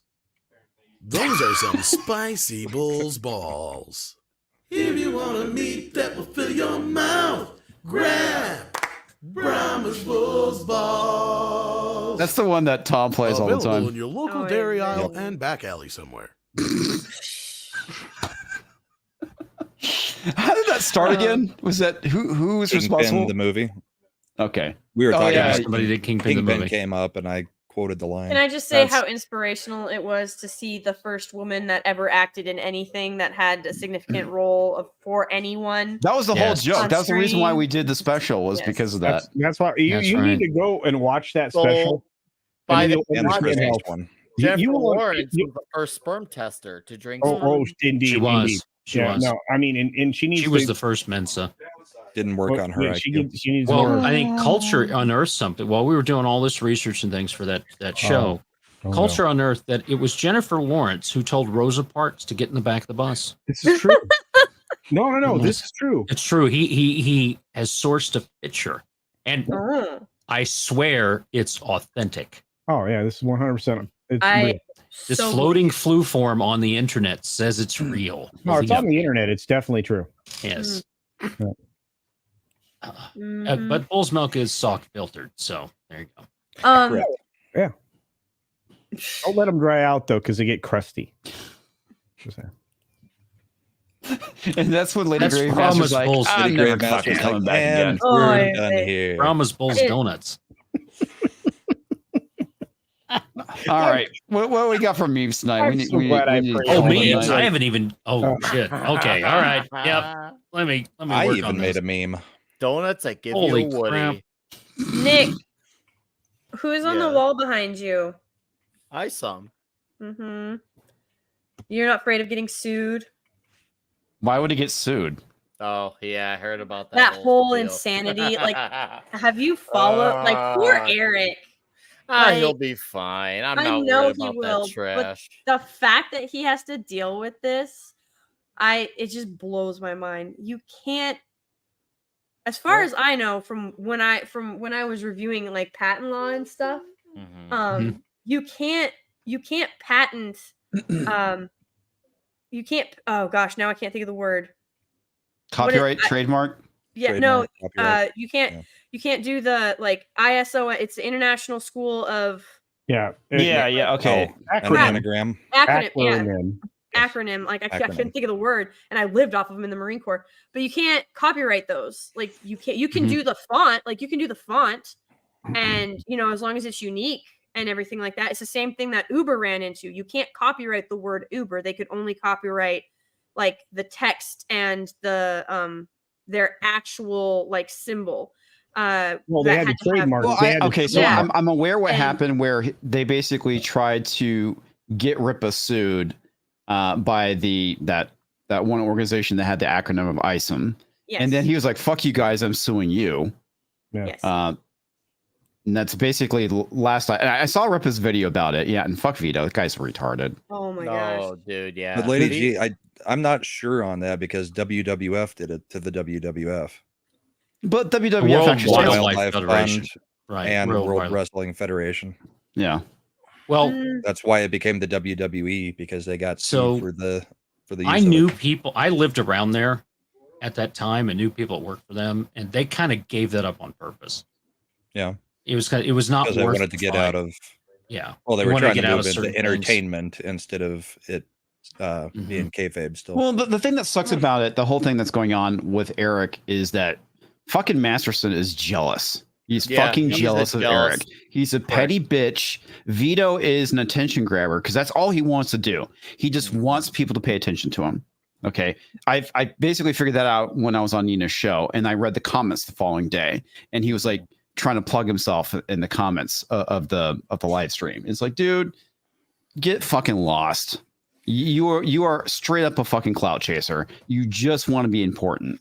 Well, and Eric even said, he's like, don't bring this individual up anymore because like Eric is being shown all of this previous stuff, like when the cutie stuff was happening. Mm-hmm. All of the deleted tweets and like stuff. Like he went on a live stream with Alex Stein, and Who, Vito? Yeah, it's bad. Like he literally at one point in the stream with Alex, he's like, do you believe in free speech or not? Like he's talking about absolutism of everything, and so. Like when you listen to it, it's Vito is literally trying to. He's defending pedophilia. And so he did the same thing on Nina's stream when I was on there, and I straight up said, "Would you leave your child if you had a child? Would you leave them with a pedophile?" He's like, "No." It's like, then shut the fuck up. Yeah, it's absolutely disgusting. Yeah. And like the more you dig about this individual, the more you realize that they are like he is just a deranged, psychotic narcissist. I think all he is somebody who wants attention, be it positive or negative. I think he's willing to say shit. He likes the spotlight on him. He likes the spotlight. It's not that complicated. He likes don't the spotlight. And as long as he's got that spotlight on him, he will say anything. He's a fucking attention whore. Yeah, exactly. He's an attention whore. And maybe he does mean a lot of things what he said, but that's not what matters to him. What matters is he will drop the pedo comments if they don't get the attention. He wants the attention. And Eric is right about people like them. They will work overtime to keep those things going. And he does. Vito puts in overtime, and obviously Dick Masterson is too. Man. Well, I think the big difference is Dick is jealous. Dick is jealous straight up. Vito is just a clout chaser. Well, what really pisses me off is like that you have these people like Masterson who they have this mentality of and it comes from envy, but it's like, why is his my comic is better, my comic's better written, my comic has better illustration, better coloring, if his comic's better, why isn't it fucking selling? And they're like, my comic is better, I just don't have the same audience and I don't have the same capability to market it, and that's the only reason. And I know the whole like you owe me mentality is just it's freaking wild. It's like they're sitting there and they're like, we're entitled to Eric's success, some of Eric's success. We're entitled to that too because we were here first. We did the indie comics first. We went through Indiegogo and we went through Kickstarter and we did our campaigns and we put all this work in. It's just that we didn't build our audience first. Eric did, and that's the only reason his comics are selling. No, his comics are selling because they're actually good and because he's speaking to a customer base that actually exists. Now, if you have a product and there is a market for it, it should be relatively easy to find that market. If you have a product and you're not finding a market for it, if you're not finding customers for it, then it's likely that there is no market for it. If you're trying to create something that is going to have an initial market, it's going to be tough. But comics are not that situation. Indie comics are not that situation. So I think a lot of it too is that part of the reason, I'm not going to say that he wasn't successful because of his audience, but that's one part of it. The second part, which is the reason why his second one was successful, is because it was good. Yeah. And he delivered. There's been a lot of issues. Like a lot of indie comics run into the problem of, delays and that can happen with just about any project. I mean, my God, Hollywood's been delaying projects for years now, but that's not actually the issue that's going on. What's happening is you've got these Eric guys. didn't delay anything. No, that's what I'm saying. No, he delivered everything on time. Yeah, that's what I'm saying. These other guys who have had issues, who've had there's been delay issues. What Eric did was he did all the work at the front end, and it was a lot. Like the amount of work he did on the front end is insane. But it also meant that there wasn't a delay in delivery. Yeah. The So issues- you know what Eric did?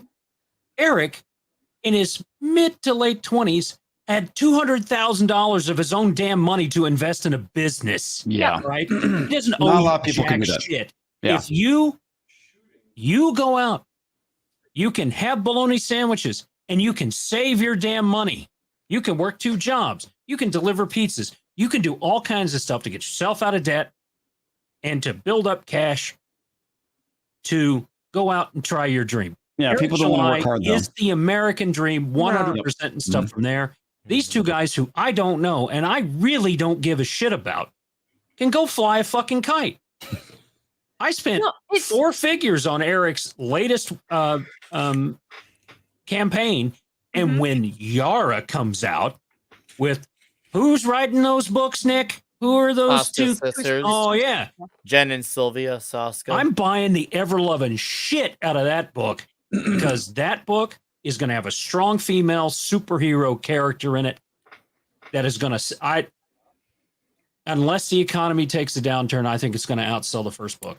Yeah, he said Everybody wants Yara. He thinks it might outsell someone too. He said it on the stream too. He's just he said it might just happen. And so here's a black man who's just an American. He's also an American Indian.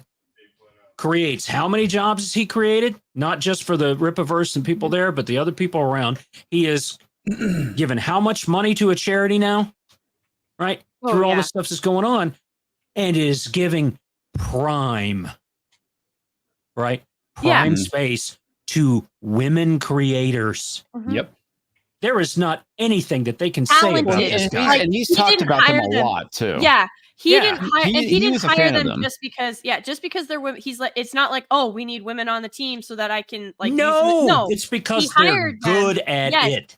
He hired them because You think they DC have and talent. Marvel are going to give him that And- kind of chance? No. They're the wrong kind of women. They're not. They're Exactly. not the right kind of women. Right, Those 2 girls Marvel. are punk to the core. All right. And That's it. Yeah, and like the thing is, that's what I'm saying. Like Eric did all the work up front so that on the back end, when it was time to deliver, when it was time to make sure that the product went out, he did everything he could to try and mitigate any issues that they had, and he dealt with a lot of them personally. And that is a huge difference. So when you have these guys like Masterson, like any of these other guys who have a comic book that they've been trying to sell, and they're like, well, how come Eric? Like that's what I'm talking about, the entitlement. They're like, why can't Eric push some of his audience over here? We were here first. Like it's not. I've always said this. Like if you're the first at anything, with the exception of like the Man on the Moon, like something that actually takes years of training and dedication and is actually a feat of mankind, like all of mankind comes together to help place you on the moon or something like that. If the only thing you can say about your tenure is that you were the first such and such in that space, but then you gave nothing after that, then you failed at whatever it is that you're doing. So for you to simply say, it's my time, it's my turn because I was here first, you are a failure, period. Like it's not a matter of who it's not a matter of who got there first. It's a matter of who did the best job. Who is going to present something worth buying? And it's the craziest thing. Like when I listen to a lot of these detractors and haters, they're first of all giving him business advice like he needs it from them. Yep. But on the other side of it, when you listen to them, they're just flat out jealous, like to the core. And it's because they didn't put in the same amount of work that Eric did. They didn't do the things that Eric did. They didn't go out and find. 10 years ago, what kind of audience did Eric have? He had an audience for when he was doing vocal covers, because he used to do vocal covers of like metalcore bands. What kind of audience did he have 5 years before that? That was when he started doing the Marvel DC, when him and your boy Zach and we're coming up in the range. Right. So now we're 15 years back now. All right. Yeah. So 5 years, so 20 years back, Eric was 9. Okay. Track runner. Right. Eric didn't just walk in and have an audience. Yeah, he built it. Eric he didn't built have a it. warehouse. Yeah. Like that's He that's didn't the have. crazy thing. He got the warehouse. People gave him crap for getting a panel van. Yep. Yeah. I'm like, Well, I mean, okay. ultimately, everything he did, he built himself, right? Yeah. Exactly. And he His band, all that stuff makes sense. his band, his comic book, his audience, and yes, he certainly benefited from having that audience because if you don't have one, no one knows who you are. It's gonna be obviously going to be a lot more difficult. But he put the work in to be able to get where he is now, and that's the issue with Dick. Is he hasn't put in that effort, or maybe he's trying and he's struggling. And at the end of the day, it's like, dude, fucking don't be jealous. Work harder at it. I mean, it's not, life isn't fair, dude. Well, you know how you do that in this community. Happens. You reach out to Eric, or his team, and say, "Hey, we're doing one too. Let's get together. Let's on the live stream. Let's do something. Let's get together. Let's do this." You don't even have to Eric do was at the that. Dallas meetup. We go to the Dallas meetup. Yeah. Eric is one of the most accessible creators you could ever meet. He's one of the most humble guys I've ever met. Also true. I mean, and seriously, I mean, every time he shows up, he's fucking surprised. Oh, and Lady Rippa is the she's the shit. Yeah. She is the shit. She is it.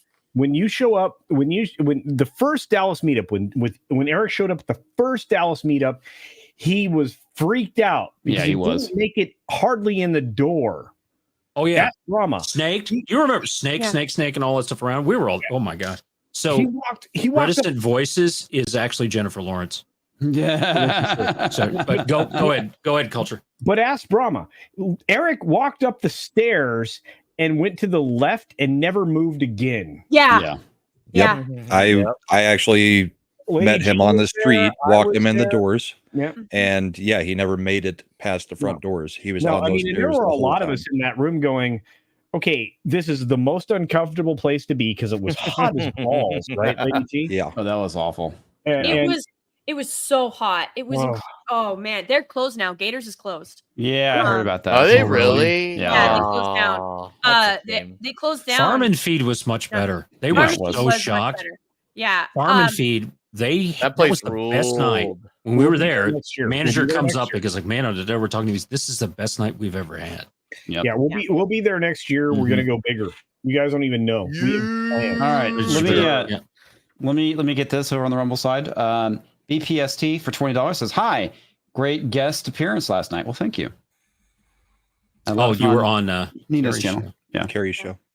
Oh, by the way, there was two things I was on last night. Yeah, obviously there was Carrie's show, and I also hopped on Nina's show for a bit. You were very. Oh, you were on Nina's. All right, Nina's great. You and Nina get along real well. You kind of complement each other pretty well. Yeah, it's almost interesting when you guys are together. Yeah, almost. All right, we got memes. No, we got memes, and then we're out of here. No. Oh, cool. We can do that. Oh, wait. Oh, that's me. Yeah, it's you. It's you, buddy. Just once. Hi. Just once. Just do it once. Penis, gagging you with entertainment. Oh my God.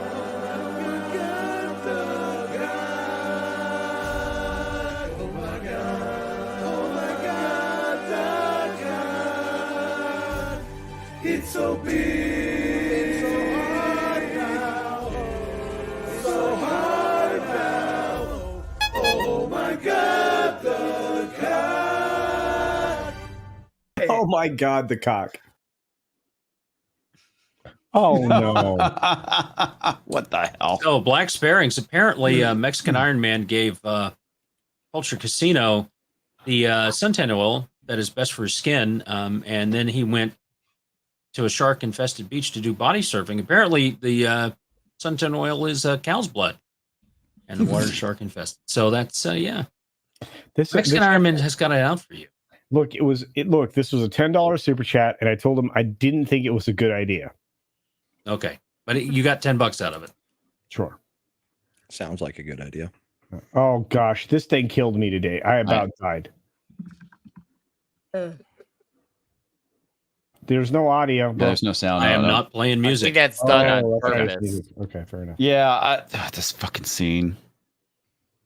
I'm so glad I didn't watch this trash. Yeah, I'm like, why are they aiming at her? It's like, why aren't you fucking aiming at the ship's engines or something? Does anybody else think So I'm just gonna Halo right there. Oh yeah. Am I the only one? But there's a whole lot of problems with this scene. I lost my shit. I laughed. I'm just gonna fly straight at the Jedi as opposed to going underneath the ship and blowing it away. Exactly, and I laughed. Like I showed the clip of Lorena Creole's watch party where she was laughing. I laughed. I could not stop laughing. At the end of the 6-minute daily, I'm laughing at that shit all the way through. And then I ended the stream and I was still laughing because of how retarded cartwheels, and a fucking terry cloth robe fucking spacesuit. Oh. Is she wearing fucking gravity boots? What the fuck is going on with that shit?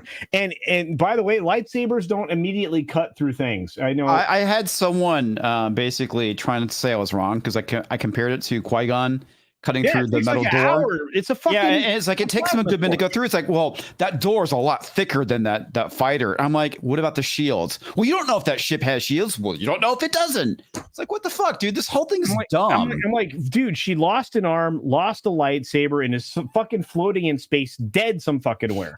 Because the whole thing is not dumb. only that, she's Regardless, Go put ahead. all of that to the side. She's crushed. Like there's nothing. She has no atmospheric barrier. Like that's what those suits are for. Like when you're out in space, like it's not. Yes, it's because it's cold, but it's to give you that atmospheric They're highly barrier. pressurized. Yeah, it's a pressurized suit. It's just like when you go scuba diving. Like Is that I Brahma just and want to Bat? say, I'm just going to say that I don't think terry cloth has the kind of atmospheric like integrity that you could rely on. No, Okay, probably not. She's crushed. She's dead. Like she like regardless of whatever you want to say. Oh, the Force protected her. It's the same reason that Leia Mary Poppinsing through space. Hang on, is what retarded. are you guys talking about? Guys, there's Did Brahmabull your back suit with get clipped or hair. something? Huh? Did I Did miss what? that? No, she's literally, if you look visually at her suit, it's made of fucking terry cloth. It's Yeah. like pajama fucking spacesuit.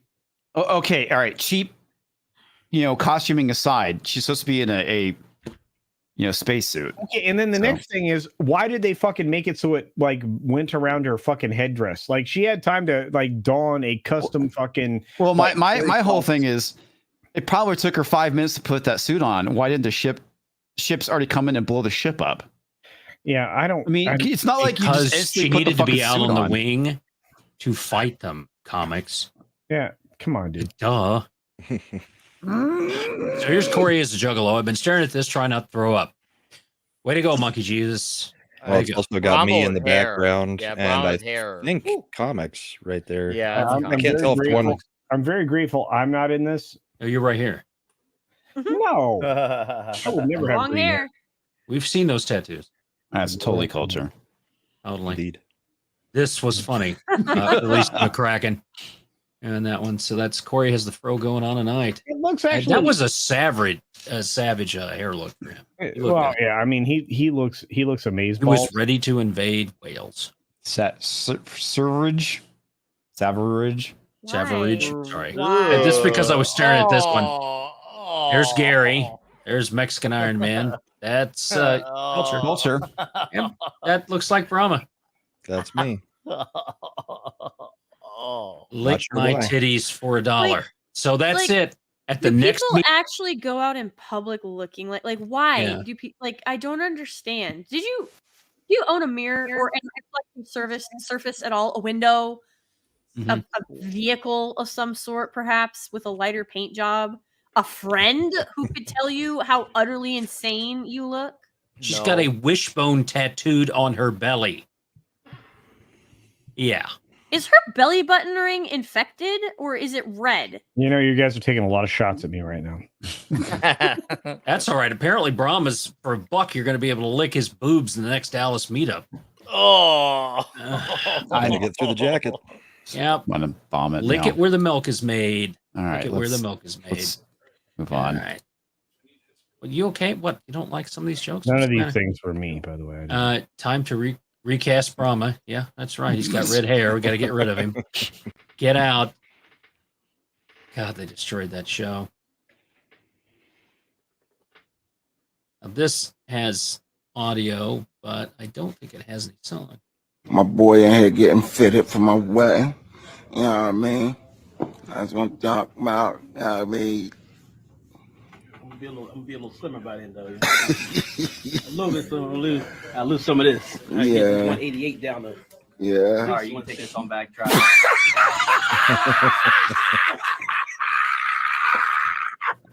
My boy. Oh wow, they took a while to set that one up. Yep. Blackberries, distracted comics. Look at that. Yeah, look at that. That's funny. That is funny. And look what he says. This is such a cursed meme. It really is. Auntie culture is a cursed meme. Oh, I'm really unhappy about whatever this is. Oh, it's all right. It's just it's a blue genre, red genre. Hey, you're fine. That's it.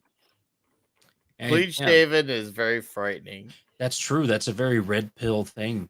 It's just happened to Comics turns around and says, you know what? Anti-culture, not so bad. It's the cockings of power. Oh my God, the cock brings of power, right? You know what? Every time I see that armor, it just infuriates me more and more. Like, quite literally, the chainmail alone, like, it's tattered. Like, there's even parts in the film. There's parts in the books where they talk like repairing, but like in the show itself, you can see where like Aragorn has repaired his chainmail because broken chainmail isn't going to save you from anything. No, it's not. Yeah. And again, I mean, ring mail just added weight at that point. Yeah, ring mail comes in many different sizes and weaves. I mean, you can have 4-part, which is less protective. You knew about those weaves. Culture Casino knows all about weaves. Well, the scale mail t-shirts aren't going to protect you from a lot. No. God, those were awful. I'm just like looking at the armor, literally the way that it's, first of all, it regardless. So remember when they were talking about how, cause I remember I went on a complete rant about how if this is Elven armor, it's utterly atrocious. And they're like, it's Numenorian armor. And I'm like, that is equally as bad because these are supposed to be. You can tell that this thing behind her is wearing a t-shirt. Yes, you absolutely can. And look, there's her cell phone cozy right there. This like, is just, yeah. It's so bad. And look, the hand flowers that are on Galadriel here are not even of the quality you would get at most Ren fairs. That's the bullshit. No, it's so. Oh God, take that away. See this? Oh my God, was that bad? That was so bad. It's horrific. And like the fact that you're going to sit there and tell me that this is the most expensive television show ever made, it wasn't. And that Amazon cares about it, and that you don't understand. This is when like Numenor's not at its height anymore. No, it is actually at its height right now because Sauron hasn't they haven't been corrupted. They haven't like fallen yet, or they shouldn't have. We haven't seen it yet because they haven't turned away. Because you've got the loyalists and everything like that. Oh my God, there's so much to delve into when it comes to the Numenorians and why they sunk and everything like that. That's why we're going to the next meme. No. Wheel of Time. That's right. Because it's Wheel of Time. Something that will calm everyone because it's so much better than every time that chick is on the screen, all you see is the gigantic size of her face. Yes, that's it. Oh my God. Okay, now I was like trying to figure what the fuck is up with this. Yeah, what's that guy's name? Can't remember. Yeah. Bob Zadar. So true. Bob Ladar. Yeah. Zadar. Oh, I fucking see it. Yeah. He was an 80s. You know, he's in a lot of movies Mad likes. And then I think Did you make this one, Brahma? Cash. Yeah, I made this one. It's really clever. Yeah, you did great. You could have made it bigger. Oh wait, no, that's what is this? Like, I don't understand why they're having women get like, even if they do they're doing makeup to make women have jaw lines now. And they're having like women are actually going in and getting surgery to have a more masculine jaw.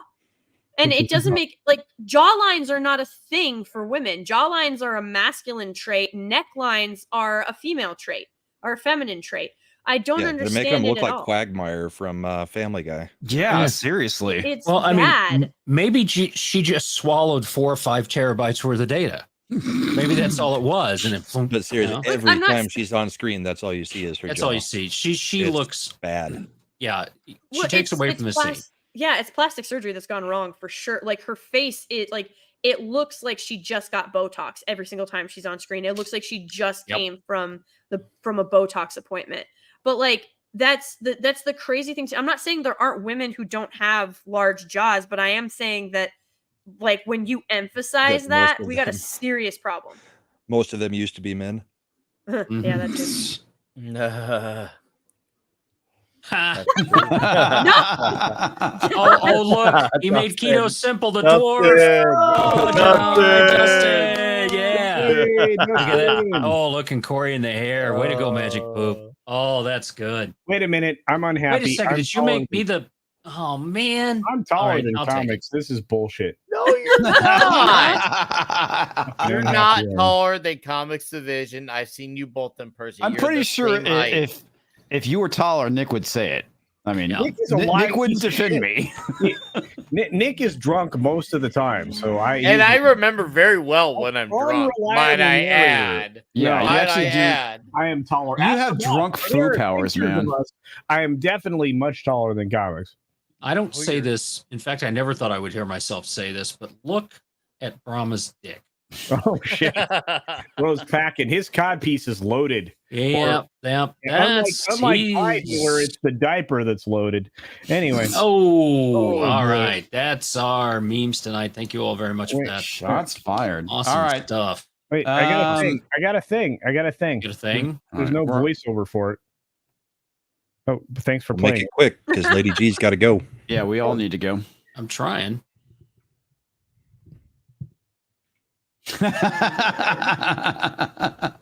Historical film.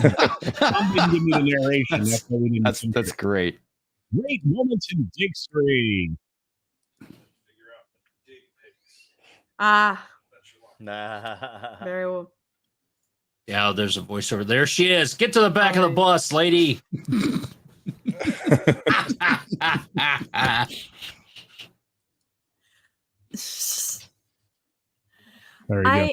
I just this whole fascination with either inserting yourself in history like via some sort of, I guess, parallel experience, or that's what they're trying for, or just flat out ignoring history is the most retarded thing I have ever seen. Did you guys see Michelle Obama got voted most inspirational woman ever? Of course she So did. a trans man has become the most inspirational woman ever? Emma Watson took second and Marie Curie took Fox, third. careful with that stuff on YouTube. Yeah, that's I'm just gonna. Oh, sorry. Yeah. But yeah, so Michelle Obama got first, Emma Watson got second, and Marie Curie got third for most inspirational women. Like, well, anymore people don't believe there was any history prior to the year they were born. Yep. Yeah, I know. It's 20 years ago or whatnot. Yeah, about 2000 is when history started. Yep. Mm-hmm. Did you get the last Rumble rant? Yeah, that was the one that from BPST. BPST got him? Yeah, I got that one. Yeah. Were you not paying attention? I was scrambling for memes. Okay, that's fine. Why did my camera freeze up? I don't know. I'm not moving. That's weird.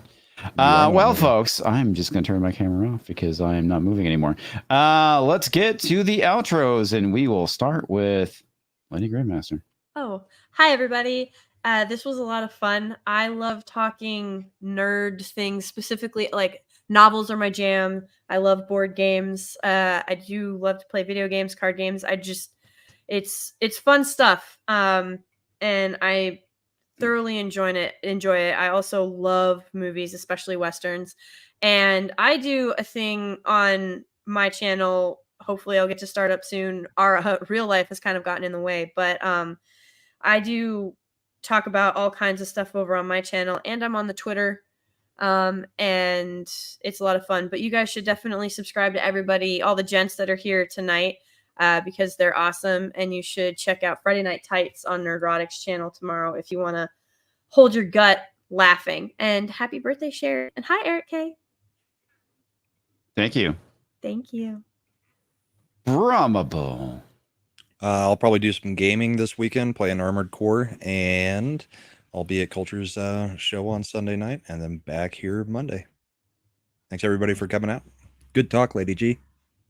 Same. It was fun. Nick, the Stickwiser. Stickwiser. Hi. So a video Saturday. It's gonna pretty much clarify some bullshit Rich Johnson is saying. So I'm gonna put his sorry ass in his place. Toxic Tuesday 100 next week, TMNT. And tomorrow night we will be talking Starlight for the comic shop talk. This is Mark Miller gone, Buck Rogers gone, Pulp, Flash Gordon. Read the shit out of it. It's fantastic. So we'll be talking about that tomorrow. Chat, you've been fun, and it's been good to have, well, Lady Gravemaster go off tonight and just kick it back and enjoy eating. I had a whole Saganaki and Euro while listening. It was awesome. So I'm sorry. No, I was great. I was enjoying. I was just like, sweet. I get to eat this and not to worry about saying anything. This is awesome. This is the fastest I was able to ever finish a meal. That was record timing for me. So thank you, if anything. So the fastest you were ever able to finish was with Lady Gravemaster. Wow, that's not weird. That's bad. Clay Thomason for $2. Penis, making you smarter every day. Write that down. Write that down. I already did. All right. Not that one. That's gonna happen. Culture. Well, I just want to say thank you on behalf of everybody who loves Star Wars. Wow, Culture. I feel like someone needs to put anti-culture on Jabba the Hutt. No, but I did have a great time. Check me out on the places and the stuff and the things. We were approaching 11. I will not check you out at Jabba's lair. No, thank you. We're approaching 11K, and we're still going to promote Brahma milk because apparently it makes you smarter. Or ladies, there's a reason that the guys are trying to, help you along. Just make sure you drink your Brahma's milk, and you'll be Mensa in no time at all. Have a great day. I don't want any of that. Love you guys. You don't want any of that? I don't want any of that. You don't have to have. I'm happy the way I am, and hubby loves me, so it's all good. You miss 100% of the shots you don't take. Hey, exactly. Yeah. Well, not only that, they usually end up as a Jackson Pollock somewhere that you got to wash off anyway. But no, apparently, yeah. All right. Toxic Man Flu. What we got here? We're making things and stuff. Yeah, is this our mixed teas where people can all buy right. merch? So mixtees.com/beachpunk. We've got some stuff out there. Some really cool stuff that you have to buy because you need to buy that so that Comix can stop selling his body. All right. We got I Am Knuff. It's technically Tox is selling his body, but nobody's counting. Yeah, but it is experimentation. It works out. Yeah, it works out. I Am you know what? You always experiment in college, right? Yeah. What? Tired of Disney. Where did that lie come from? I don't know. Because it's true. It worked out great. I mean, you could talk chicks into doing weird stuff in college. We have Culture Casino Duck Disney. We must have had very different college experiences. Oh no, I went to a lot. I am the, what do you call it, journeyman of college. Well, someday we'll. I'm sure it was a journey, all right. Sexual one. I'm very angry with you right now, dudes. I saw that film, Culture's Quest for Intelligence. Yeah, we a lot. Nick, you and I are going to talk about this later. Make America Beach Again. I got this in. It is a great mug. And you need to bring the Kenergy. Ooh. I got one of these. This is pretty cool. Nice. The Kenergy. Dude, that's really I got a big poster. So I got this in the... That thing's amazing. I freaking love that. The fact that like 90% of women's of favorite character for women from... You all right? No, I think right now it's coming up. No, sorry, you cut out again completely. Yeah, you cut out. You said 90% of the women's favorite character is in Barbie. Their favorite character is Ken, and he's supposed to be the butt of every joke. And like the women kept going back for Ken. Yeah, that's pretty funny. You know, every chick likes a Chad. You know what I'm saying? Yep. Mm-hmm. Yep. Beach. Yep. Beach. Dude, I'm telling you right now, I'm going to kill my beach vacation with these towels because that's the poster. We made a towel I got the large poster, the 24 by 36. I put it up in here. It looks really good. People are gonna be like, where did you get that towel? I'm gonna be like, where did you get that towel? Well, head over to mixtees.com/beachpunk and you can order your towel today. Spencer. Oh, we know that. Patchouli? Yes, he's going to be on with us Monday. On good. Yeah. He smells like we can complain to him about spelling again. Yeah, well, he smells like BO and freaking Burning Man. You know, that's the look of the Spencer. Man. All right, Eric K for $2. 25K. Culture promised a Mankini and a poll. No, that's a lie. That's a lie. And 15K pigtails. No. Okay, so I said, let's try that again. I didn't say. I said I would consider. See, there's a difference between I will. Oh, you basically said you're doing it, buddy. Yeah. This is the internet. This is the internet saying you're thinking about means you're going to do it. As a male, people are going to hold you to it, man. Hold me to what? We're all going to hold you to it. Yeah, we're all going to. I'm not doing it. Not doing what? I'll bet 6 out there has a clip of you saying you're going to do pigtails. It says I would consider. There might be. Okay. 6, if you're out there listening, you need to post this globally. 6. You know, yeah. You mean this? No way. Oh. Sleepy. Cody Guys says happy Sunday. Lord Runner, J.A.F.O, Mr. Dragon. 6 wants me to do ponytails on a live stream. As I said in the chat, 15K subs. I might consider doing that. Todd Tyler is here. 6 wants me to do ponytails on a live stream. As I said in the chat, 15K subs. As I said in the chat, 15K subs. I might.